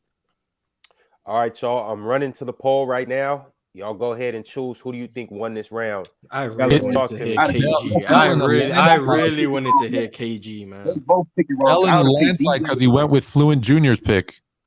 Facts. 40,000 views on that short. D-Wade would have been the best guy. D-Wade would have been the best guy to put with him. The example is because he was able to adjust with a guy like LeBron James, who plays Luka plays similar to D-Wade. D-Wade? Yes, because D-Wade was able to adjust his game and still be effective playing with a guy like LeBron James, who Luka plays similar to, with the ball in his hands a lot, because the way Luka plays, dribble. The question's about Jokic, not Luka. It's Jokic. Oh, okay. I thought you said Luka. My bad. Yeah. Damn, Ticket had a whole answer for the wrong question. That's crazy. I love that Olajuwon. I liked it as well. And the reason why I'm liking that is because that 5-4 pick and pop, pick and dive, yikes, boy, that's going to be a nightmare for defenses. Not only that, when you stretch in the defense as far away as Joker could shoot, plus transition defense, what Olajuwon is, with his ability to defend the rim, he's going to take a lot of pressure off Joker, not just defending the rim, but also defending in the paint. So I think he's going to take a lot of pressure off Joker and make Joker actually a better team defender. But you're talking about stretching the defense. You got Curry and Jokic. But you got to look at the other side of the top of the key. Jokic at the top no of the defense, though. Curry with Dell Curry won that. It's so wide open. Jokic can be picking apart the defense. The other three dudes. I love you. I love that. Not in this era though, Dub. I think it could have worked. For this era, I would have gone with KG over here. KG or AD would have been better, but Hakeem Olajuwon. I don't see a team in this. Hakeem Olajuwon would have been. Yo, Dub, who's the four in that instance? Who's the four? It could be Hakeem. Hakeem played the 4 bit with Ralph Sampson. Yeah, right? Hakeem played the 4 with Ralph Sampson. Yeah, he played the 4 with Ralph Sampson. So. Yeah, they went to the NBA Finals and lost. Which you forgot to mention when you said Hakeem never lost on the biggest stage. Won 3 or 4 chips though. Kobe, being like Kobe won 2 for y'all. Kobe's good too. I can't. Just like 07 for LeBron. It's early. It doesn't count. I can't. I'm not gonna lie, Marz. I'm about to. This robbery, man. Hey, Dub, you was really supposed to compare it to Tim Duncan and David Robinson. Yeah, Tim. Well, I understand that, but that's but you saying the last Twin Towers we saw was AD and Boogie when they never even played a playoff series together. So, hey, man. All right, come on, fellas. We got to keep it pushing. All right, here we go. Dale, it's on you. Dale now has 2. Marz has 3. Mad Max Sports Talks. Better passer all time, LeBron or Chris Paul? Just want to make sure that we're not going with the same person. Dale, who are you choosing? Braun. Marz. I can argue Chris Paul, but do you want to? If not, we'll keep it pushing. Just pick Braun. Okay, yeah, I'll say LeBron as well. So. Thank you. It's on you, Dale. No, we picked the same person. Yeah, we both All went right, with LeBron. cool. Son, what? Giannis or David Robinson? Man, whoever asked that question need to be slapped. I'm going Giannis. I'm going Giannis, bro. Yeah. Not now, Yeah, right? I go Giannis. All right, 301 Reese in the prime, D Rose or Penny? Are we switching sides? Dale, who you got? Ask Mars first. I got Penny. Switch question. I really thought you were going to say D Rose. And I would have argued D Rose prime was just 1 year. So All right, 3 strikes, Ron. Then they have to do the next one, dude. Come on. All right, Dale, it's this on is you. quicker, though. You need to stop giving questions with only 2 options. That's the problem. Angie Carr, better chip run, 2011 Mavs or 2014 Spurs? I think we both going to go 2011 Mavs. Yeah. Someone ask a question where it's open question. Stop giving us Pick a questions better where there's only 2 question. options. Pick a better question, Ron. Yo, I'm going through all the super chats. What Just- you want me to do? Angie Carr's whose debate drips is better? Ticket Shades or Mars Hoodie? I'm trying to give you. The shade's clear. The I shade's clear. got a question for him that would be great. Who's the What's better that? player, Steph Curry or KD? We could do that. I do know we disagree on that. So that's They will Yeah, we disagree. could do that. All right, let's go. Dale, it's on you. It's on you, Dale. Your time starts right now. Better. I'm going to go with Steph Curry. I'm lying. Look the obvious. No, I'm going to go with Kevin Durant. You guys are going to bring up him running to Steph or him going to this to negative detect or how he plays basketball. That has nothing to do with the game basketball. In terms of playing the game basketball, I think Kevin Durant is better. I think what he possesses on the basketball court is better in a team concept than a Steph Curry. Steph Curry definitely needs the right pieces. Kevin Durant could walk into any piece and be who he is. Kevin Durant career did not start when he walked into the Bay Area. He was a Hall of Fame before he got there, and people try to demean him because of that, the play he is because of that. He's the only superstar, I think, ever that gets scrutinized because he wanted to play a better brand of basketball. And I think the way he plays basketball, if you have to pick, I'll go with Kevin Durant. Even to this day, I think if Kevin Durant was on the Warriors, I think there'll be a better basketball team right now. All right, Mars, you got a minute. I'm going with Steph Curry because I think what we've seen is in terms of offense is built around Steph Curry. They're some of the most all-time great offenses we've ever seen. I think Kevin Durant can fit into any system seamlessly, but I think the same applies to Steph Curry due to the fact that he's the greatest off-ball threat we've ever seen. So I think Kevin Durant might be a bit more seamless because he doesn't need the ball as much as Steph Curry, maybe. But then when we look at you saying KD has no flaws in his game, I disagree. I think his playmaking has been a flaw throughout his career. His ball handling has been I didn't say that, but continue. Okay, I think my apologies. Hey, I Dale, think, if you interject one more time, Mars, you get 15 more seconds. If you interject one more time, it's over. I think Kevin Durant has some flaws in terms of his playmaking and his ball handling, which is flaws that Steph Curry doesn't have. We saw against Boston, they played on the fact that Kevin Durant was a flawed ball handler and playmaker. They couldn't do that with Steph Curry because he has one of the best handles we've ever seen. Steph Curry in the playoffs consistently leads to a high level offenses. Kevin Durant is a bit more sketchy in certain instances. And I think the fact that Steph Curry has elevated teams to all-time great heights where Kevin Durant hasn't, I think that's why I'm going to favor Steph Curry.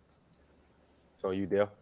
My rebuttal to that is every time you have an argument about Kevin Durant, you have to go with what you remember quickly, which is the Boston Celtics series. It was harder for the Celtics to play the same defense they did on Steph Curry, not because of the ball handling, because of the team construct. It's easier to guard Kevin Durant on the construct Steve Nash was running than it would have been this year versus let's say him on the Suns. It's not about his ball handling becoming better. It's just a better offensive system to get him to the right spots that he needs to be. So again, player to player, Kevin Durant is a better basketball player than Stephen Curry. We can go player to player. I think playmaking is clearly Steph Curry, passing is clearly Steph Curry, shooting is clearly Steph Curry. If you want to say scoring is Kevin Durant, that's fine, but I do think it is close. I think defensively, Kevin Durant has shown to peak at a higher level than Steph Curry, so I will give him that. But when we look at what Steph Curry's been able to do as a playmaker, as a lead offensive engine with Kevin Durant, that team offense still ran with Steph Curry, and that is what made them so successful. So I think Steph Curry's just shown more to be a better player. No doubt. Running the polls right now. Ron, how we feel about that? I would like to say, if What's up? somebody does say something that the other person didn't say, I mean, Yeah, because he lied on me. Yeah, that's a lie. Del's allowed to interject and say he didn't say that. That's fine. He lied on me. Yeah, if somebody did say something and somebody said that, that's allowed not like he's not like he just cut me off to start arguing. He just So Yeah, no. Lie. That's a part of Don't politics. cut him off. Somebody lie on you, got to deal with it. It's politics. I agree. That's crazy. Just boost. Yo, Ticket, you up next. Who won that one? The poll's getting ran right now as we speak. Marz has 3, Dale has 2. 3 what? Wins total. You have 4. Marz This is his Marz fourth once win. he has 4. If I win, this is my 4th win. Yeah. No, if you win this one, it's your 5th. You just beat Dell. Nah, he didn't have 4. He didn't have 4. He had I just beat. Yes, like this if I, would be I'm saying 4. if I win this one against Dell, If he wins the versus first Dell, one, it's 4. my Yeah. bad. if I win the next one, I have 5. In that, yes. So I'm everybody the one that should have vote, 5. everybody I should vote have for 5 Marz, already. because I got 7 Oh, minutes the left. polls is still up. I smacked Chilltown around. I should have had 5. Mars. You didn't smack nobody. In fact, just this gave away thing should my already vote. be over because I would have been 3 in a row. I would have Your smoked this brother whole Fluent thing. had to help you out. What are you Your brother talking? Fluent Nobody had to helped help me. you out. Nobody. I smoked you, and Your brother I went came 3 in a around the row. corner and helped you. How I did went I 3 in a row, and I was about to sweep this whole thing. What are you talking about? Ain't nobody helped me. Yeah. Your brother Fluent came around and helped you. Nobody helped you. I smoked Chilltown you got too. stopped by the fact that you can't win 3 in a row. Ticket. That's the only reason why I got stopped. I'm about to sweep this thing. I was about to pop shit. I was Chill about had to the pop hot shit. head. Chill I had didn't the help hot him out. head. I didn't help him at all. They're gonna change At that all. from Ticket versus the World to You Fluent versus the World. you Chat jumped in. hates me all of a sudden. Hey, I heard Mars, Because I got robbed 3 how many- times. I got 3 wins, right?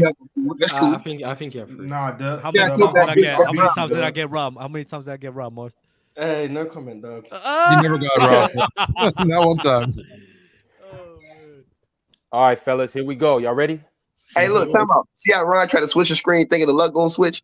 It's gonna say the same, baby. I'm gonna smoke his ass either way. Ron, I don't care where you put me. You can put me on anywhere on God's green earth. I triple my worth, baby. Let's get it. All right, y'all ready? Let's go. All right, here we go. Zay in the clutch. You asked for it, you got it. Best player to never make an all-star team. Jesus Christ, how much? Marz, it's on you. Oh, this gonna get good right here. Best player to never make an all-star team. Jesus. This is where the history of the game comes in, Marz. This is what we're talking about. Hey, Marz, time is ticking. Yeah, well, that's not a question I could just think of on the spot. The best player I can think of that has never made an all-star team is CJ McCollum. When you look at how deep that Western Conference was, CJ McCollum was a consistent backcourt threat to Damian Lillard. That Portland Trailblazers offense was always great. He was a great mid-range scorer, very solid secondary playmaker. He was very good at getting to his spots and scoring. He never made an all-star team because the West was always so stacked. Steph Curry, Damian Lillard, Luka Doncic came along. Who else was in the West? There was a lot of Western Conference guards, Ja Morant, etc. There was a lot of Western Conference guards, and he never made an all-star team, even though I think he was an all-star caliber player. Even this year, I think he's been New Orleans' second best player, and he's not going to get all-star consideration, even though he's an extremely high-level scorer and a very good facilitator. So you Ticket, you got a minute. He kind of took my. I had that. That's. I ain't It's hard to think of people who never made an all-star team. I ain't lying. Hold my hand to God. That's exactly who I had. I didn't think he was gonna think of that, but let me go ahead and go. Let me go somewhere else with this. In my opinion, okay. Well, I'll say the other best to never make an all-star team would have to be. I would say. See, it's not easy. That's hard, bro. To never make an all-star team. Never made the all-star team, Ticket, not one time. That's hard, bro. Actually, it's not. There is a clear one that everybody's not remembering. Which There's is only crazy one. to me. There's only one person I'm thinking of right now, bro. Yeah, that's hard, bro. Hey, look, the best player to never make an all-star team.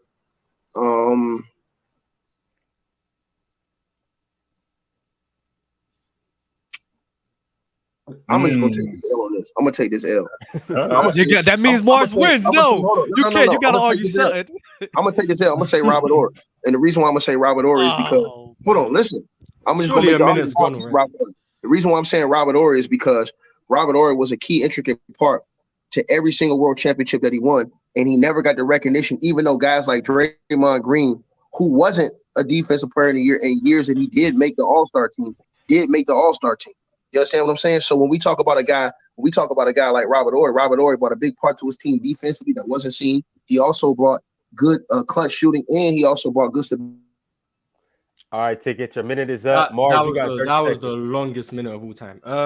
I think CJ McCollum was. I think everyone would agree CJ McCollum was a better player than Robert Horry. He was integral to a bunch of championship teams. He was a very good. Like tertiary offensive option. He was a very good defender. But CJ McCollum being able to score at a much higher level than Robert Horry ever could, being a higher primary option on his team, better playmaker, better mid-range player. Like CJ McCollum is just a better player than Robert Horry, in my opinion. I think he's been eligible and just missed out. Robert Horry's just never really been considered in that light. So you take That's a great 30 pick. seconds. That's a great pick. Marz actually took my pick. I was thinking about Dame Dollar at that second when old boy got traded, but it's cool. Like I said, I'm gonna go with Robert Horry. Say it again because you had guys like Draymond Green that made the NBA All-Star team in years he didn't win Defensive Player of the Year award. And so guess what? Robert Horry is one of the best defenders in the game as well when he played. And like I said, he was a constant starter. He was a guy who helped Hakeem Olajuwon win championships over there in Houston. He was a guy who helped the San Antonio Spurs win championships, helped the Los Angeles Lakers win championships. He was a big role in every single team that won a championship. He had big shots, big time defensive plays, and he was right at a fringe. I would say 8, 9, 10 points per game score, just like Draymond Green is. Well, we give Draymond Green a lot of credit because he passes to a lot of other guys on the court, and he has the greatest shooters ever played the game playing. All right, y'all. Look how long these Hold on. I got you. They're giving him dub minutes there. Yeah, it's crazy. He got like 4 minutes left. I'm like 2 minutes second time. How did no one pick Ron Harper or Richard Jefferson, bro? Hey, Chilltown.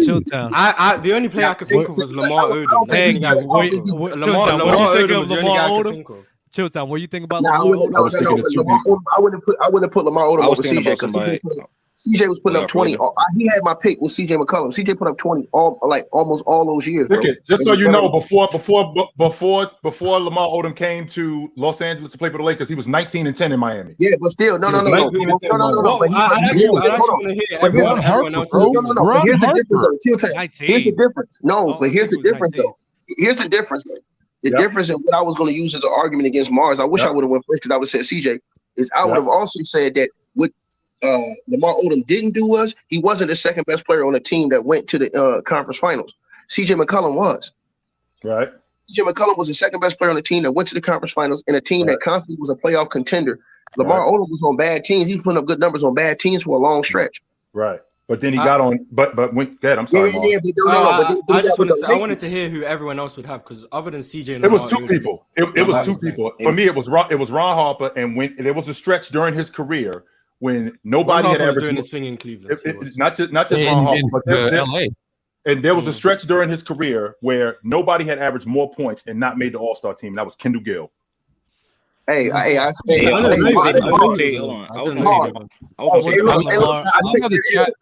chat says Horace Grant. Dude, Horace Grant was an All-Star. It's hard to think of people who made the All-Star team in '94. Marz, that's why I love you, Marz. I take that L respectfully because, bro, you ain't used no notes. You had to think about that off the head, bro. I respect that type of debate. Hey, Marz, I did have two names too. I was thinking about Jamal Crawford. And then another guy I thought about was Rod Strickland. I didn't know if I wanted to ask the panel, did he make an All-Star team though? I wasn't sure if Rod Strickland made an All-Star team. The only names I really had was CJ McCollum, Lamar Odom, and I guess Mahmoud Abdul-Rauf. They're the only names I really thought. You could have said guys like Lou Williams. You could have said Lou Williams for the years he won. Ticket, I'm disappointed. I thought you would have said Cedric Maxwell. He wasn't an All-Star. Because his argument, it's hard to think. You don't know who's next. I know. Everyone makes even Kyle Korver got one. Like it's like. But you think about CJ McCollum, he was averaging 20 all those years. Yeah. Six straight years he averaged 20 a game in Portland. I do think CJ McCollum might have been the best answer available. I got Ron Harper might be valid. I think Lamar Odom was better than CJ. I think just tell me Ron is 5 for Marz because I don't want to leave before it's over. That's 5 for Marz. So let me be the first one to say great job to everybody. Dub, excellent job. Marz, Ticket, Crunch, Chill, Ox. I don't think I missed anybody. Low. I have to go. I love y'all. Tell the dude I said what's up. Tell the dude I said what's up. Marz. We need a home run. Yeah, that was a great win. That was a great win by Marz. I'm gonna tell y'all something. Everybody's listening in the chat. That's real basketball knowledge right there. Marz had to listen. I'm gonna tell you, so he had to go in his bag. He wasn't looking at notes. He had to go in his mind and think about that. Because I was getting ready to hit him with the tsunami. I thought he was gonna come with some weak sauce. When I was gonna hit him with CJ, I was getting ready to end him. When he said CJ, he took every. So Marz, man, much love to you, dog, for being a real debater. You know what I'm saying? And just coming up with the facts, bro. That's a true knowledge, true student of the game, bro. Marz was on the rope, and Marz, don't think we don't recognize that you was on the ropes, Marz. You had them gloves up, and you was on the ropes. Yeah, Marz, he was getting ready to fold. My brain was ticking. My brain was ticking. He was getting ready to fold on that, dog. Hey, Chilltown. Every player I fought would always made like one All-Star team. I'm like, I was going to bust him up with CJ McCollum. Ticket was standing right there, like, wait, as soon as that clock went, I was waiting on it, dog. I was waiting on it. And I was going to hit him with the conference finals appearance that we never seen a dude average 20, make it to the conference finals, and still not be selected to All-Star. He averaged 20 for all those years. That's what I was going to hit him with. So, because nobody else was doing that. Not even Lamar Odom. Even though I could have said Lamar Odom, because he won 6 man a year. Nah, Lamar Odom, he only started winning those when he started getting on a way better team with Kobe and them. I want to know, does everybody think CJ's better than Lamar? No. Yes. No. But he should think CJ's better than Lamar. No, but he was a better dude that could play, not to make the All-Star team though. He was his career. If you're looking at just the production he had, he didn't really get the credit he should have got. If he was in the East, he'd have made about 2 or 3 All-Star teams. There's plenty of guys with the record that Portland had. With the record Portland had, Portland was winning 54, 55. You know what I'm saying? They weren't just getting smoked in the first round. Not only that, there's plenty of guys who have made the All-Star team, plenty of guys who have made the All-NBA team that are not as good as guys who didn't. So it's not like we looking at CJ going, yo, CJ was, or him and Lamar Odom are like this. No, Lamar was a better basketball player, but this was what you produced and not making the All-Star team. When you think about what CJ did, I think about what Lamar Odom did also, even as a basketball player. Think about what Lamar Odom did and how much better he was for that Laker unit. Right, to be the consummate rotation player, and not just to be the consummate rotation player, to come off the bench and be as productive as he was for those Laker teams. That was awesome. So you think Lamar was better? Was Antoine Walker ever? Yes. Yeah, Antoine Walker was. My only rebuttal is Jason Terry ever? Was Jason Terry was never? No, he was never All-Star neither. You could easily argue he was the second best player on that team in 2011. He was. No, you could argue it, but like using that as a point. Yo, fellas. Is everybody done, or would you guys like to end with the sudden death matchup? I'm out. I'm praying for fun. Yeah, I gotta leave out. Man. Marz, congrats. I really won 7 rounds, but it's fine. I'll take my 5 wins. You won 7. I won 5. Okay. So Marz got the floor. Marz, what? Congratulations, Marz. Thank you. I know we needed the content, even though I won the first round against Ticket 50-49. I won the second one 63-36. I know we needed the content to stretch it out. So I know I actually like never lost a round, but we did need the content, so I understand. So. Oh no, you lost. You got smoked. You got smoked. Fine. You gave me my flowers. It's fine. I won my 7 rounds. We will know that. I gave you your credit when you won. Yeah, I did win. That comeback that you had was worthy of it, though. I ain't gonna front, bro. When you hit me with CJ, I was like this dude. I respect it. My basketball knowledge be going crazy, but I knew I was gonna win coming into this, and then even when I was trying to be robbed, Ron tried to say I had 2 wins. I had 3. When the poll said I won, we went to a panel vote. And then when I agreed to a rematch, we didn't do a rematch for everyone else. So everyone was trying to work against me, and I still prevailed. That's what I do. Like, hey, chat. Nice job, Marz. Nice job, Marz. Thank you. Let go of y'all biases towards me, bro. This is sickening. This is real sickening right here, bro. Nice job, Marz. Appreciate you, brother. Hey, Dale. Hey, Ron, be easy, yo. No, it didn't say you won. Hold on. It didn't say you won. Hold on. It didn't say. Oh, he cut out. Oh, thank God. We gotta end it. I kicked him off. We didn't have time for that bullshit. Yo. Hey, be easy, Ron. Y'all dudes be easy. I'll catch y'all later. Yo, Marz, what you gonna do with your $250 stipend? Oh, pay for some more stats. 100%. Cool. Fire. All right, damn, Low. I have my money on you too. That's crazy. Well, if you didn't make up a rule midway through, I would have been able to go longer than just 3 rounds. Pause. All right, on that end. Hey, on that note, we're gonna go ahead and end the stream. Hey, Monday, we'll see you guys at 9 a.m. The panel will be going from Monday through Friday, 9 a.m. to 10 a.m. That's Pacific time, Eastern, noon. We'll see you at that time. Until then, y'all be smooth. Look, how that throw feel?